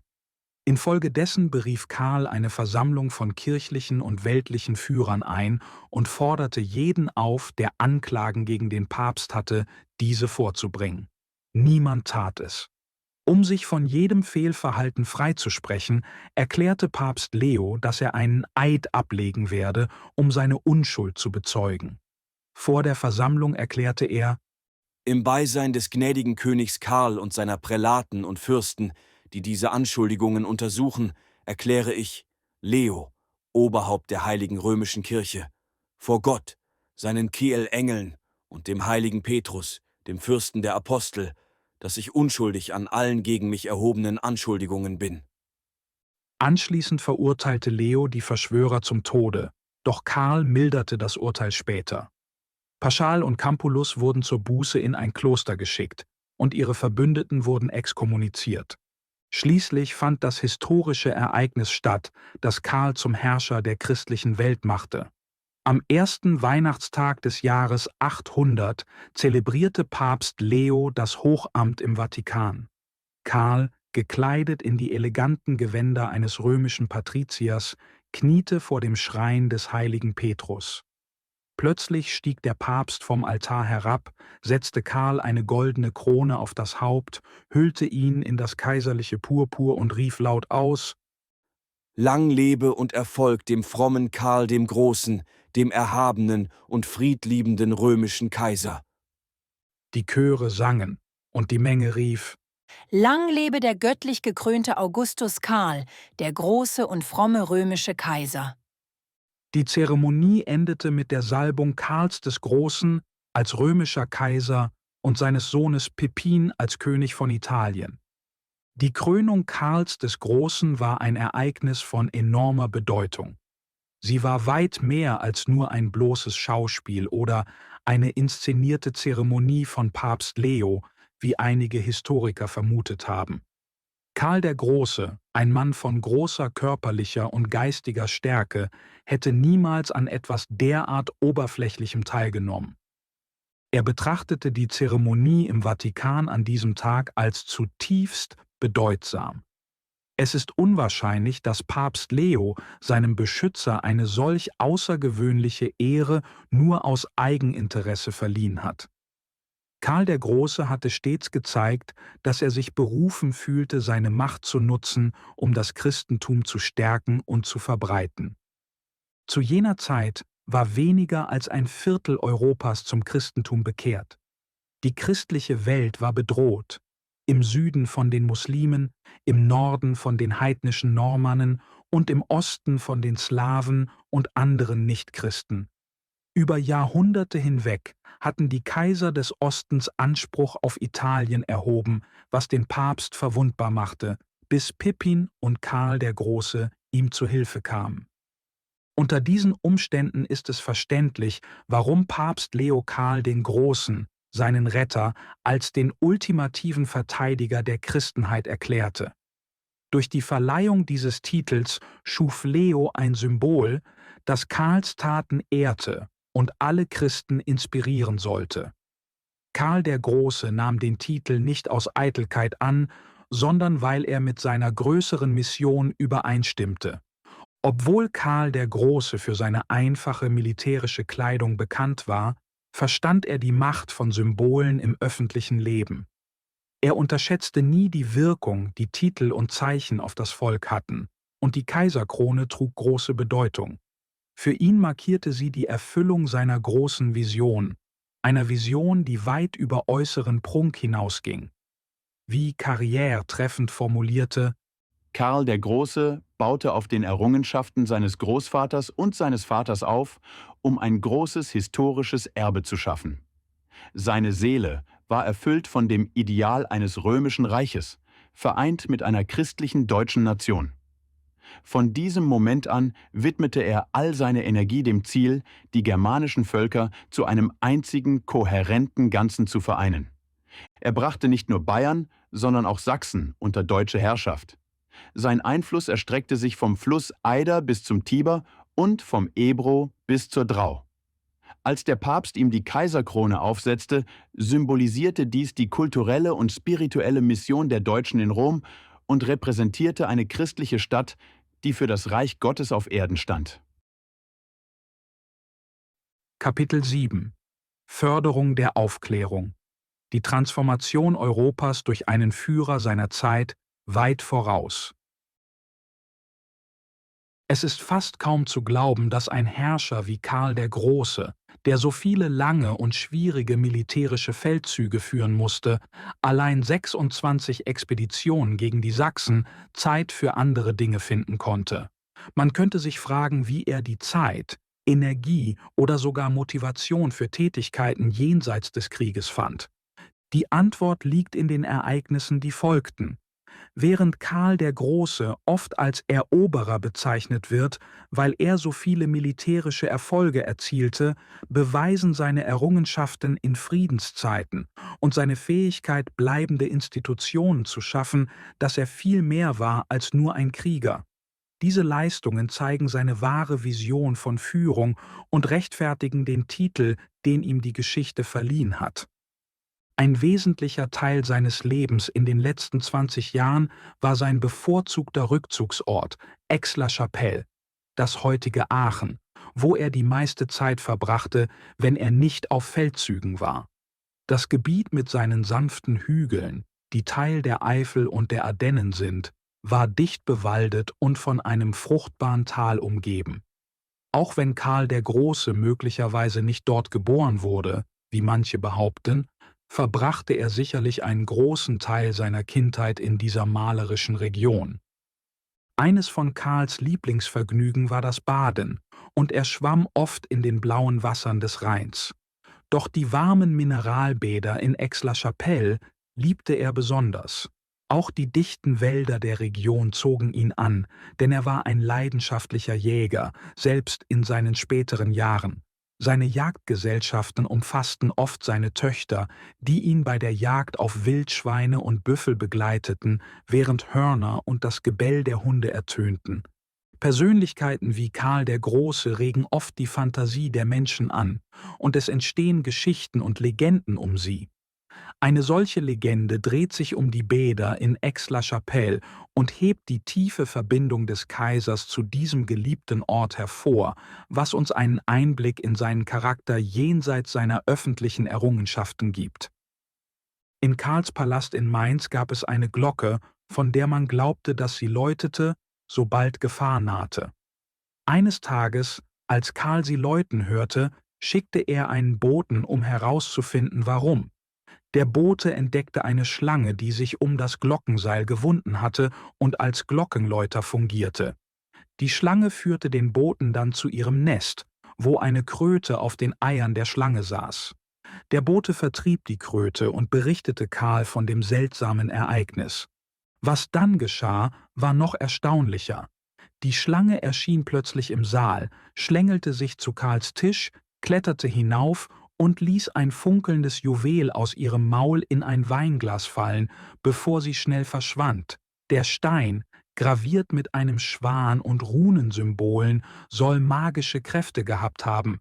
Wer ihn erhielt, würde zum Objekt der intensiven Liebe des Gebers werden. Karl ließ den Stein in einen Ring fassen und schenkte ihn seiner geliebten Frau Fastrada. Von diesem Moment an fühlte er sich noch stärker zu ihr hingezogen und konnte es nicht ertragen, von ihr getrennt zu sein. Als Fastrada starb, war Karl von Trauer überwältigt. Ihr Körper wurde in einem offenen Sarg im Dom aufgebahrt und Karl verbrachte seine gesamte Zeit dort, weigerte sich, sie beerdigen zu lassen. Die Menschen begannen sich Sorgen zu machen und flüsterten untereinander: Die Liebe des Kaisers zu Fastrada hat seinen Verstand getrübt. Was wird aus dem Reich, wenn das so weitergeht? In dieser verzweifelten Lage hatte der fromme Turpen einen Traum, der ihm einen Weg offenbarte, dem Kaiser zu helfen. Er stand auf, kleidete sich an und eilte zum Dom. Drinnen fand er den Sarg der Kaiserin in der Nähe des Altars, mit dem weinenden Kaiser an ihrer Seite. Sein Kopf ruhte auf dem Sarg. Um den Sarg herum lagen Paladine, als Büßer gekleidet, auf dem Boden, in Trauer.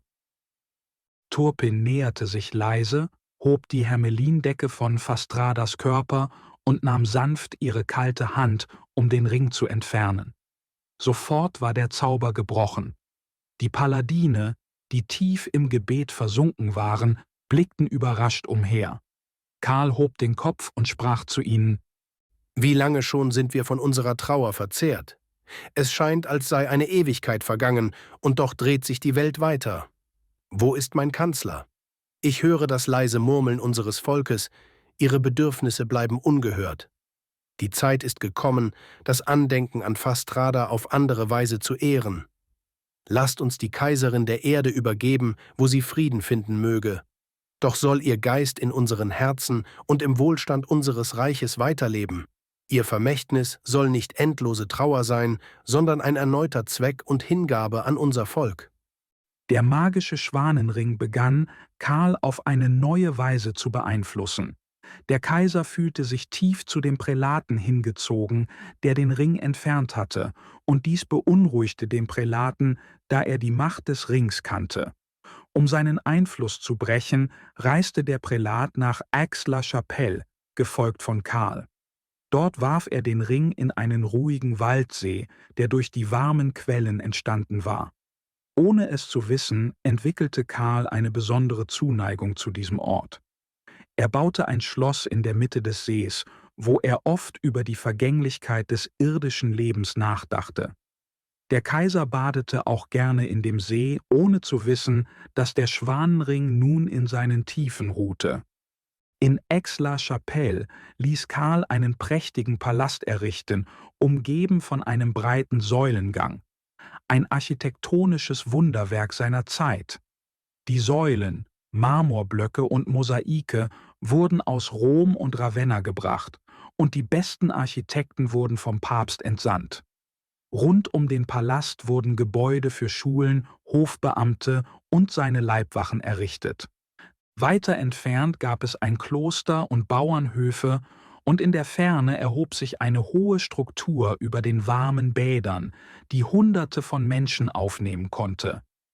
Das prächtigste Gebäude von allen war ein Münster, das durch einen Säulengang mit dem Palast verbunden war.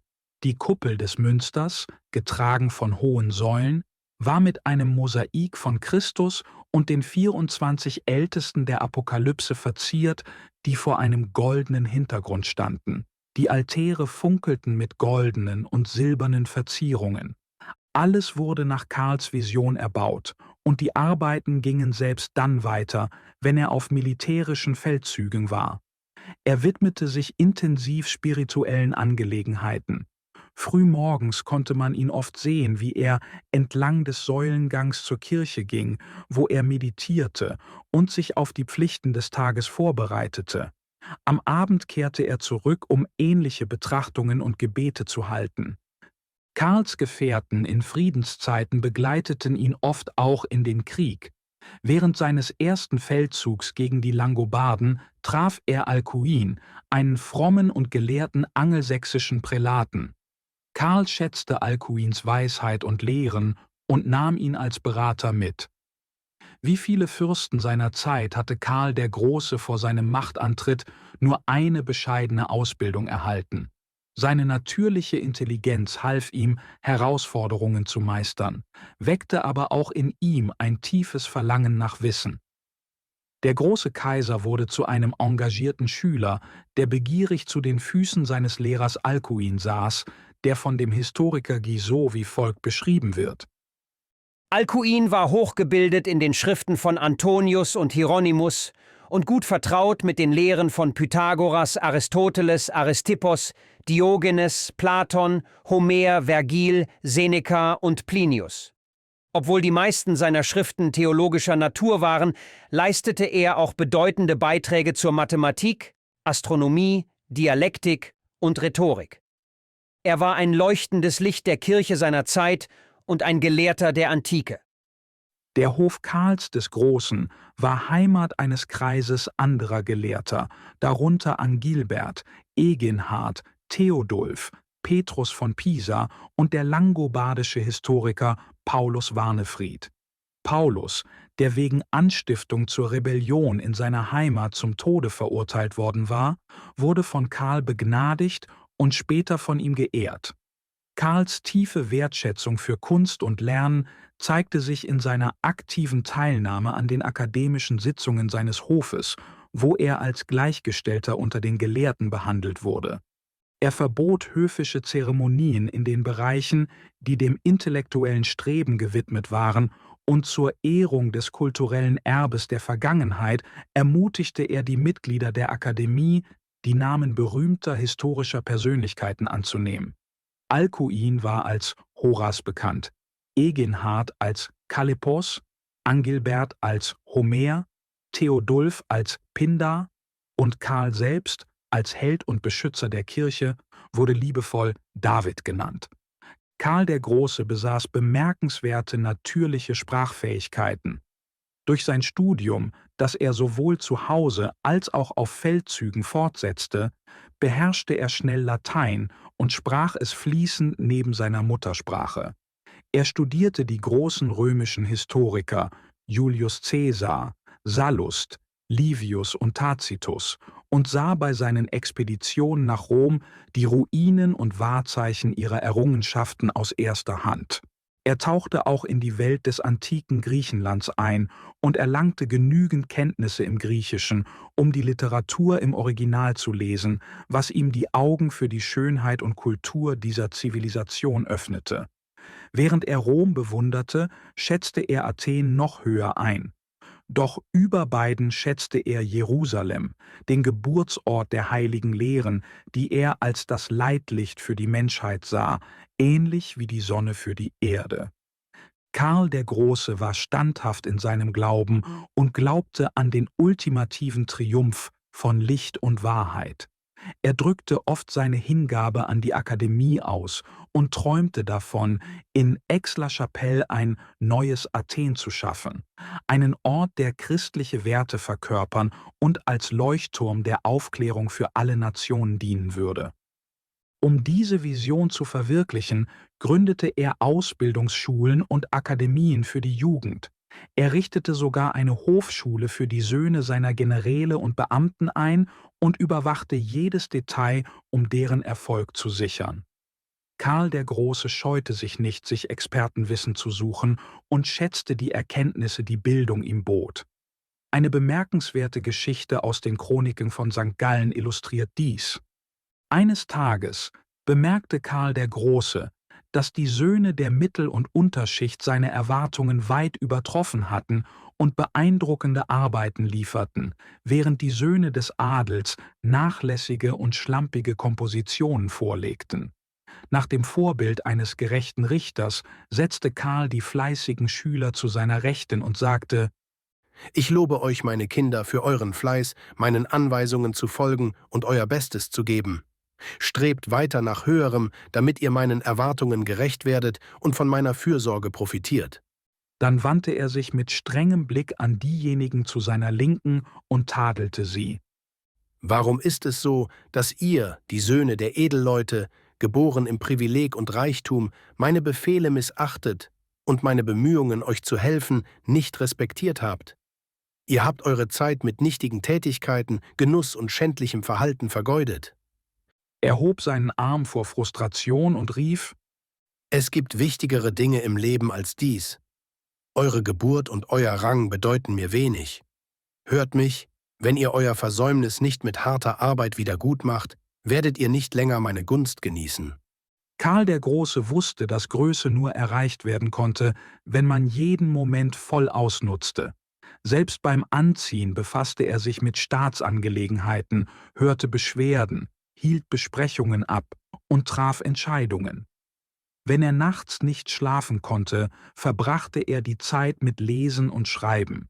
Manche mögen sich fragen, warum jemand, der so gebildet war wie Karl der Große, fließend Griechisch und Latein sprach und die klassische Literatur gut kannte, trotzdem das Schreiben übte. Diese Frage hat viele Spekulationen ausgelöst. Zu dieser Zeit wurde dem Schreiben nicht viel Bedeutung beigemessen und es wurde hauptsächlich auf das Kopieren religiöser Texte oder offizieller Dokumente beschränkt. Die Bücher jener Zeit, mit ihren kunstvollen Gold- und Silberdecken, verziert mit kostbaren Edelsteinen, wurden als wahre Kunstwerke angesehen. Historiker Guizot erklärt: Mit wenigen Büchern und noch weniger Papier war das Schreiben sowohl ein Luxus als auch eine Fähigkeit. Die meiste Bildung fand mündlich statt, und das Schreiben wurde im Studium nicht typischerweise verwendet. Obwohl Karl der Große keinen Mangel an Papier hatte, waren seine Lehrer daran gewöhnt, Schüler durch verbale Lektionen und auswendig gelernte Passagen zu unterrichten, anstatt schriftliche Notizen zu verwenden. Sie erwarteten keine detaillierten schriftlichen Arbeiten von ihren Schülern und schlossen oft ihre Studien ab, ohne sich auf das zu konzentrieren, was wir heute als grundlegende Fertigkeit ansehen. Die Erstellung offizieller Dokumente und Diplome wurde spezialisierten Schreibern überlassen. Karls Fähigkeit zu schreiben hob ihn von den Fürsten und dem Adel seiner Zeit ab und verschaffte ihm eine weitere Fähigkeit, die ihn über seine Zeitgenossen hinaus auszeichnete. Während der Mahlzeiten sorgte Karl dafür, dass nicht nur der Körper genährt wurde, sondern auch der Geist. Er schätzte gute Gespräche, und wenn die Diskussionen nicht ansprechend genug waren, las sein Kaplan aus einem wertvollen Buch vor. Karl verabscheute Übermaß, weshalb die Mahlzeiten an seinem Hof bescheiden waren und aus nur 4 Gängen bestanden. Eine Seltenheit unter den Königen jener Tage. Er trank während der Mahlzeiten nur 3-mal und betrachtete Trunkenheit als ein schweres Laster. Besonders freute er sich, von seiner Familie umgeben zu sein, ein Vergnügen, das er aufgrund seiner vielen Feldzüge selten genießen konnte. Eine besonders enge Beziehung entwickelte sich zwischen Angilbert, der im akademischen Kreis als Homer bekannt war, und Karls Tochter Bertha. Bei einer Gelegenheit waren die beiden so vertieft in ein Gespräch, dass sie nicht bemerkten, wie die Nacht hereinbrach. Es ist unklar, wie Karl der Große reagiert hätte, wenn er davon erfahren hätte, aber die Stunden vergingen und bald war es fast schon wieder Morgengrauen. Anders als bei einer romantischen Morgendämmerung, die von Lerchen und Nachtigallen besungen wurde, war es ein kalter Wintertag und frischer Schnee bedeckte den Boden. Angilbert stand vor einem Problem. Wie konnte er gehen, ohne Spuren im Schnee zu hinterlassen, die ihn verraten könnten? Wie es das Schicksal wollte, war Karl der Große an diesem Morgen früh aufgestanden, schaute aus dem Fenster und sah seine Tochter Bertha, die Angilbert auf dem Rücken durch den Schnee trug. Anschließend kehrte sie leise in ihre Gemächer zurück. Karl erwähnte den Vorfall zu diesem Zeitpunkt nie und erzählte erst viel später, was er gesehen hatte. Karls tiefer Glaube inspirierte ihn dazu, den prächtigen Dom in Aix-la-Chapelle zu errichten, in dem zum ersten Mal die Musik italienischer Meister erklang. Seine Kapelle wurde zu einem Zentrum der Gesangskunst, und es war auch das erste Mal, dass die deutsche Sprache in Gottesdiensten verwendet wurde, was die Franken sehr überraschte. Auch die Orgel, die Harun al-Raschid, der Kalif von Bagdad, Karl schenkte, wurde dort zum ersten Mal gespielt. Laut den Chroniken von St. Gallen war die Orgel ein Wunderwerk. Dieses außergewöhnliche Instrument, betrieben durch Metallrohre und Lederschläuche, erfüllte die Luft mal mit donnerndem Hall, mal mit sanften, leierartigen Tönen, als wäre es Magie. Holz, Stein, Musik, Kerzen und Weihrauch allein haben nicht viel Wert im Gottesdienst, und manchmal können sie sogar von dem ablenken, was wirklich wichtig ist, Gott im Geist und in der Wahrheit zu verehren. Vor Karls Zeit waren Gottesdienste voller Spektakel und Zeremonien. Kirchen wetteiferten oft miteinander in diesen Darbietungen, und diese Neigung hatte sich in seiner Zeit unter den Geistlichen und der Gemeinde nicht viel geändert. Sobald die Geistlichen ihre religiösen Pflichten erfüllt hatten, gaben sie sich oft weltlichen Vergnügungen hin. Sie kleideten sich in feine Gewänder, nahmen an Jagden teil, führten militärische Übungen durch oder besuchten Bankette. Karl war entschlossen, diese Praktiken zu reformieren und höhere Standards für die Geistlichen zu setzen, insbesondere in Bezug auf ihr Verhalten. Er wollte Gier, Eitelkeit und den Wunsch nach persönlichem Glanz unter ihnen beseitigen. Als ein Bischof einen goldenen Bischofsstab, besetzt mit Perlen und Edelsteinen, zur Schau stellte, tadelte Karl ihn scharf und sagte: »Unsere Hirten sind berufen, das Kreuz Christi zu tragen und ihre Herde mit Demut und Mitgefühl zu führen. Doch ich sehe mit großer Enttäuschung, dass viele von dieser heiligen Pflicht abgekommen sind. Anstatt sich um die spirituellen Bedürfnisse der Armen und Schwachen zu kümmern, treiben sie einen fehlgeleiteten Wettstreit mit Königen und Kaisern, indem sie sich mit weltlichem Prunk schmücken. Dieses Streben nach irdischen Reichtümern und Prestige lenkt sie nicht nur von ihrer heiligen Berufung ab, sondern setzt auch ein schlechtes Beispiel für diejenigen, die sie leiten sollen. Lasst uns daran erinnern, dass wahrer Reichtum nicht in goldenen Ornamenten oder juwelenbesetzten Gewändern liegt, sondern im Reichtum eines Lebens, das Gott und seinem Volk gewidmet ist. Er bestand auch auf einem Geist der Ehrfurcht in all ihren Handlungen. Zum Beispiel, als ein junger Priester, der Karl sehr empfohlen worden war, eine wichtige Position erhielt, bestieg dieser sofort sein Pferd und bereitete sich darauf vor, zur Jagd zu reiten. Karl rief ihn zurück und bemerkte: »Ich sehe, du bist viel zu energisch für einen Priester.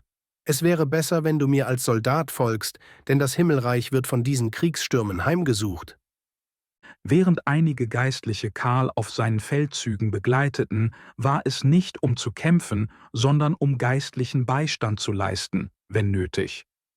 Er machte jedoch Ausnahmen für bestimmte Mönche, die für ihre karitativen Arbeiten und das Abschreiben wichtiger Texte bekannt waren, und erlaubte ihnen gelegentlich die Jagd. Karl dachte, sie könnten die Gelegenheit nutzen, um sich zu stärken und Tierfelle für Bucheinbände, Gürtel und Handschuhe zu sammeln. Karl der Große arbeitete unermüdlich für das Wohl der Kirche und des Staates. Er hielt 2 jährliche Versammlungen ab. Eine konzentrierte sich auf militärische Angelegenheiten und die andere auf die Beratung wichtiger Fragen. Diese Treffen umfassten eine breite Palette von Themen, die für das Reich von Bedeutung waren. Bemerkenswerterweise leitete Karl 42 Synoden, bei denen kirchliche Angelegenheiten geregelt wurden, und Bildung war ein häufiges Diskussionsthema. Während seiner Herrschaft erließ Karl der Große 477 Edikte im Rahmen seiner berühmten Vokabitularien und weitere 674 politische Dekrete. Auch wenn viele dieser Gesetze heute keine Anwendung mehr finden, sollte man sie im Kontext seiner Zeit bewerten. Das wahre Maß seiner Weisheit liegt darin, wie gut seine Gesetze den Bedürfnissen seines Volkes entsprachen, und nach allem, was man weiß, brachten sie dem Reich großen Nutzen. In diesen Versammlungen, wenn die Weisheit großer Persönlichkeiten der Geschichte diskutiert wurde, verspürte Karl manchmal einen Hauch von Zweifel.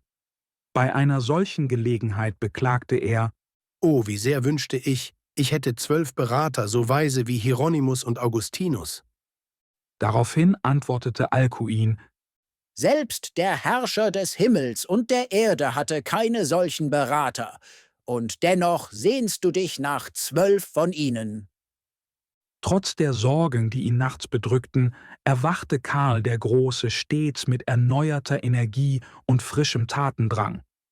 Und anders als seine Vorgänger, die Paris zu ihrem Hauptwohnsitz gemacht hatten, verließ Karl, der sowohl im Körper als auch in der Seele Deutscher war, Paris für die Ufer des Rheins. Wie bereits erwähnt, wählte er Aix-la-Chapelle in seinen späteren Jahren zu seiner Hauptresidenz, angezogen von der Lage und der Atmosphäre des Ortes. Nichts entging Karls Aufmerksamkeit. Er war in jeden Aspekt der öffentlichen Verwaltung involviert und setzte seine außergewöhnliche Kreativität ein, um jede Herausforderung zu meistern. Ob er majestätisch auf seinem Thron saß oder in der Akademie arbeitete, um Wissen und Wahrheit zu fördern, Karls Fähigkeiten strahlten in allen Bereichen. Es ist schwer zu sagen, in welcher Rolle er am meisten glänzte: als militärischer Führer, Gesetzgeber, Richter oder Lehrer. Wer ihn in einfacher Kleidung sah, wie er die Arbeiten auf einem seiner königlichen Anwesen überwachte, konnte leicht glauben, dass Karl die Rolle eines Bauern ebenso perfekt erfüllte wie die eines Königs. Unter Karls Leitung wurden die königlichen Güter zu Modellen effizienter Landwirtschaft und Verwaltung. Er achtete auf jedes Detail, und seine Pläne waren immer erfolgreich. Die Verwalter erhielten Listen von Feldfrüchten, Kräutern, Obstbäumen und Heilpflanzen, die auf den Feldern und in den Gärten angebaut und gepflegt werden sollten. Er ordnete auch an, Geflügel, Gänse und Tauben in der Nähe der Mühlen zu halten, um sicherzustellen, dass überschüssiges Getreide sinnvoll genutzt wurde. Karl ließ Fischteiche anlegen, Bienenstöcke aufstellen, Weinberge pflanzen und verbesserte Methoden zur Weinherstellung einführen. Karls Augenmerk auf die Landwirtschaft war nicht nur praktisch, er hatte auch ein Auge für Schönheit und Freizeit. Er arrangierte die Haltung von Fasanen und Pfauen und ließ große Blumengärten zur Erholung anlegen. Er beschäftigte Gärtner, Fischereiverwalter und Imker. Sogar Experten wurden eingestellt, um den Menschen beizubringen, wie man besseren Butter und Käse herstellt. Sowohl auf den königlichen Gütern als auch auf anderen Anwesen wurden Jäger eingesetzt, um Wölfe zu kontrollieren, und sie waren verpflichtet, jährlich eine bestimmte Anzahl von Wolfsfällen abzuliefern, andernfalls drohten Strafen. Überschüsse von den Gütern wurden verkauft, und es wurden detaillierte jährliche Abrechnungen geführt. Karl überwachte seine Verwalter genau und sorgte dafür, dass alles reibungslos funktionierte. Trotz seines großen Reichtums war Karl weit entfernt von Gier. Sein Haushalt war immer gut versorgt, doch er sorgte dafür, dass überschüssiges Getreide zu einem leicht unter dem Marktpreis liegenden Preis verkauft wurde, um der Allgemeinheit zu nützen. Sein Sinn für Ordnung war akribisch, und er glaubte, dass Unordnung, sei es im Staat, in der Familie oder im geistigen Leben, zu Chaos und Misserfolg führen würde. Er lebte nicht im Überfluss, sondern von dem Wohlstand seiner sorgfältig bewirtschafteten Güter. Was Industrie und Handel betraf, so behinderten Karls zahlreiche Kriege nicht den Wohlstand des Reiches. Im Gegenteil, sie steigerten die Nachfrage nach Pfeilmachern, Helmschmieden, Schwertschmieden, Bogenbauern und Rüstungsherstellern.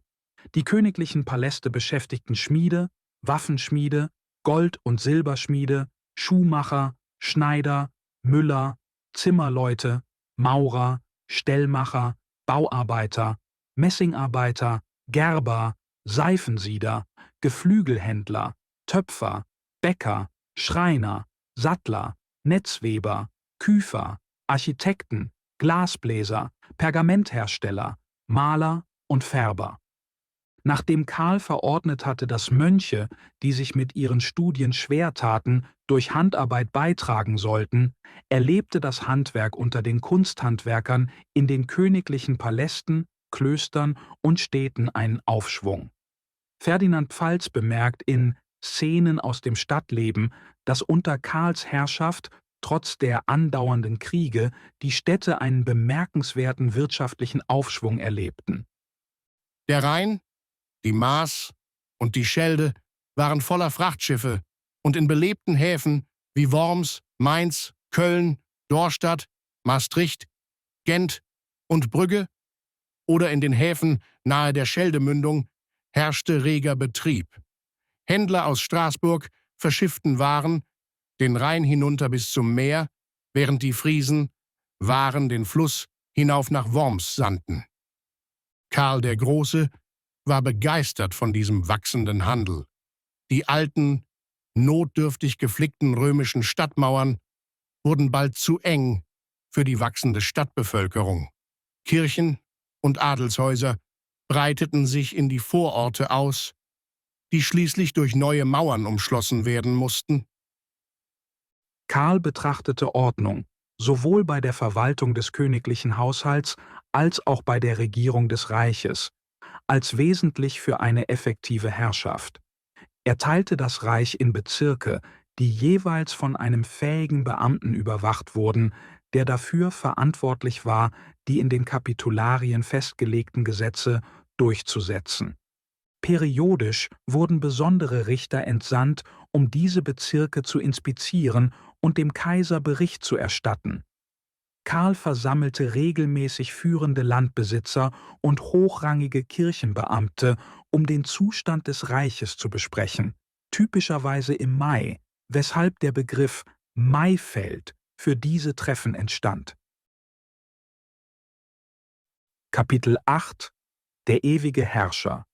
Das Ende des Kaisers, der Europa prägte.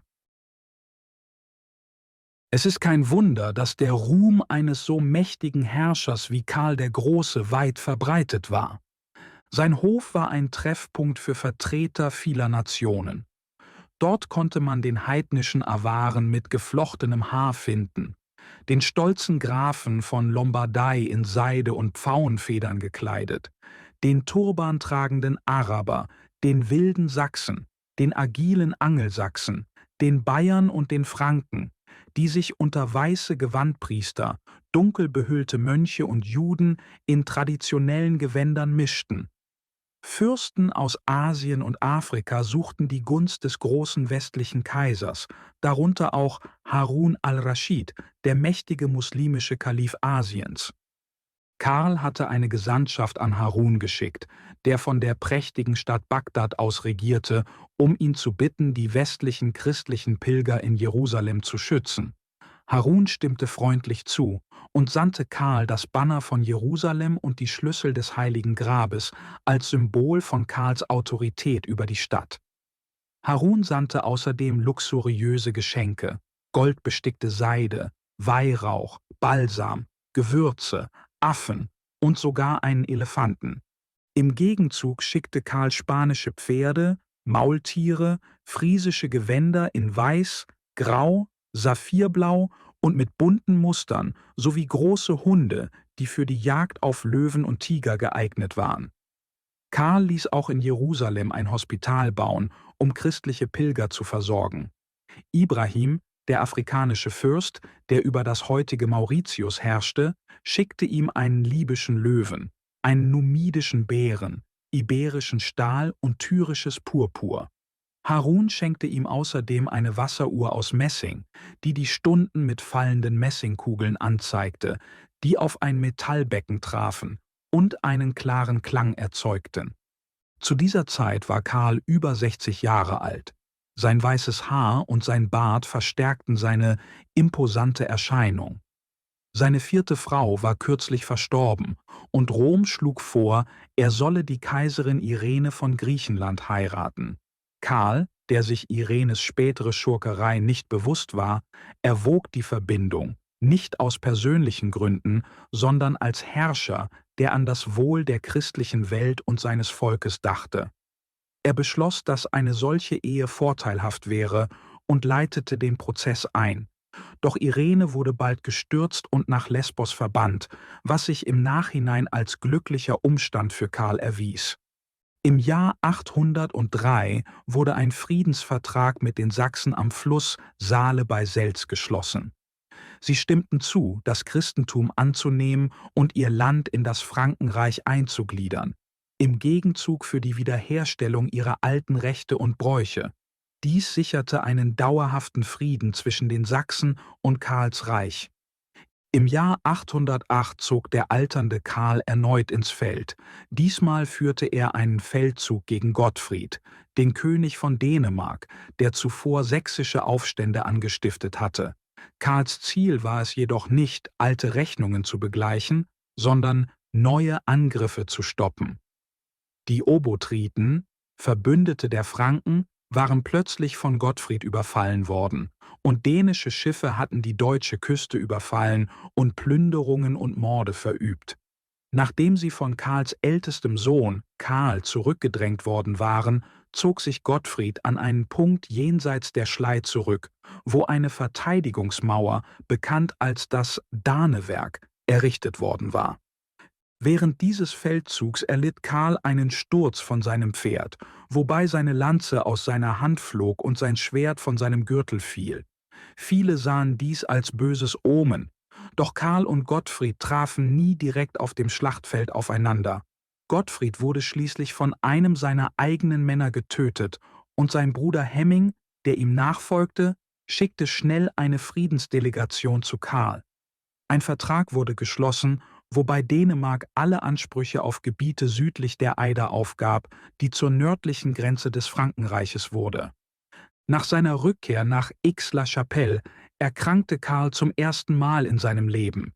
Er spielte es als leichtes Fieber herunter und kehrte bald zu seinen Pflichten zurück, doch zum ersten Mal begannen seine Leute zu erkennen, dass selbst der große Kaiser sterblich war, und sie begannen sich zu fragen, was mit dem Reich geschehen würde, wenn er sterben würde. Von Karls 3 Söhnen hatten sich Karl und Pippin in Schlachten bewährt, wobei Karl seines Vaters Liebling war, da er Karl sowohl im Aussehen als auch im Charakter ähnelte. Doch trotz seiner Zuneigung zu Karl musste Karl der Tatsache ins Auge sehen, dass sein jüngster Sohn, Ludwig, nicht die Stärke und Qualifikationen besaß, um die Stabilität des Reiches in Zukunft zu gewährleisten. Karls großes Reich erstreckte sich von der Eider und der Ostsee im Norden bis zum Tiber und Mittelmeer im Süden, von der Elbe und Rab im Osten bis zum Ebro und Atlantik im Westen, ein Reich, das in Größe und Macht mit dem Römischen Reich zur Zeit Caesars und Augustus konkurrierte. Karl der Große dachte sorgfältig über seine Situation nach, bevor er beschloss, eine Versammlung der ranghöchsten Beamten des Reiches aus Staat und Kirche einzuberufen. Sein Plan war es, sein Reich unter seinen Söhnen aufzuteilen. Nach seiner Vorstellung sollte der junge Karl den zentralen Teil des Frankenreiches erben, einschließlich der dominierenden germanischen Gebiete. Pippin sollte über Italien herrschen, und Ludwig würden die Ländereien zugesprochen, die später das Herz Frankreichs bilden würden.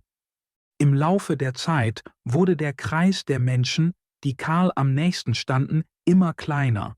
Seine geliebte Mutter, Bertha, war bereits seit 20 Jahren tot. Sie war eine bemerkenswerte Frau, die selbst in ihrem Testament großzügige Bestimmungen für arme Weber und Spinner hinterließ. Karl hatte sie bis zuletzt mit tiefer kindlicher Liebe umsorgt. Die Akademie beherbergte noch immer viele große Gelehrte, doch niemand konnte seinen weisen Lehrer und treuen Freund Alkuin ersetzen, der etwa zu dieser Zeit verstorben war. Im Jahr 810 starb Karls älteste Tochter, Rotrud. Kaum hatte er begonnen, sich von diesem Verlust zu erholen, als die Nachricht von Pippins plötzlichem Tod nach kurzer Krankheit eintraf. Menschliche Pläne scheinen oft nicht mehr als Staub zu sein, der vom Wind verweht wird.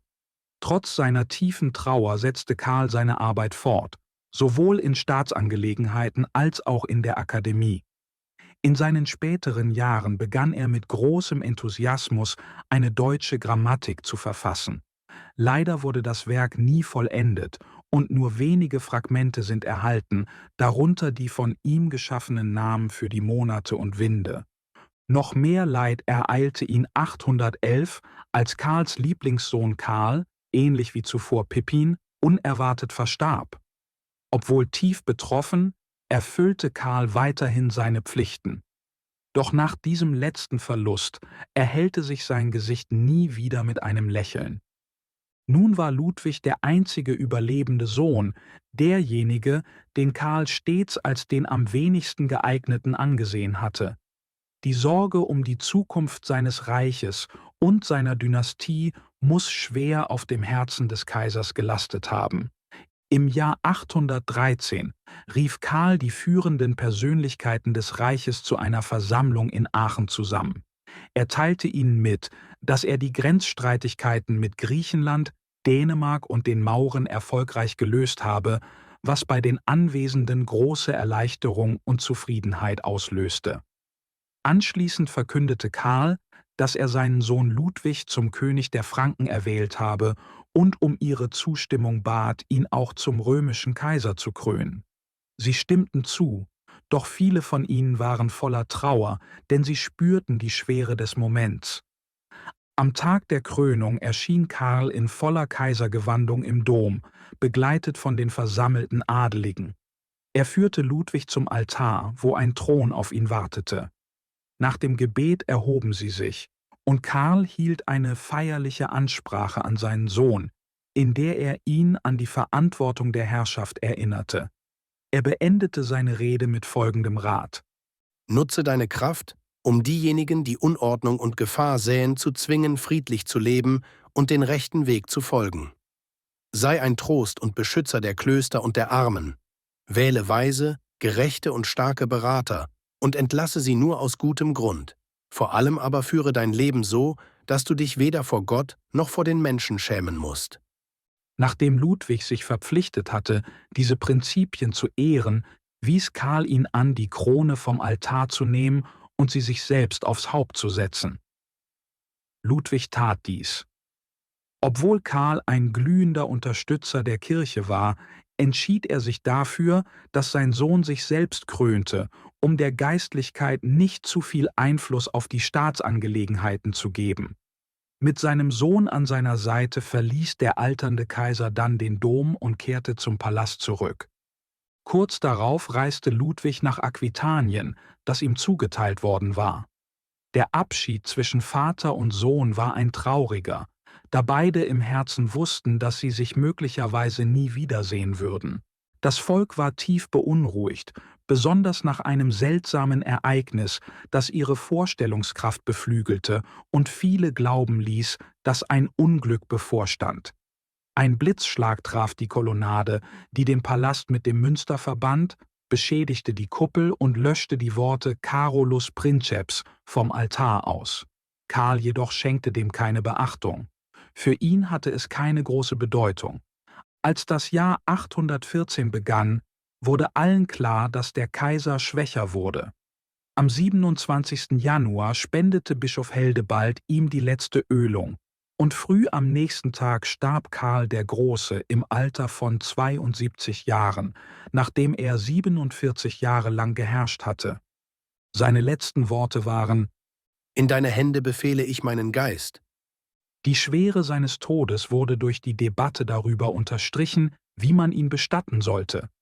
Karl der Große war lange Zeit der Hüter des Wohlergehens des Reiches gewesen, sein Kriegsheld, sein Gesetzgeber, Richter, Ratgeber und Lehrer unter Gelehrten. Der Gedanke, ihn in einem traditionellen Sarg zu bestatten, schien denjenigen, die um ihn trauerten, unangemessen.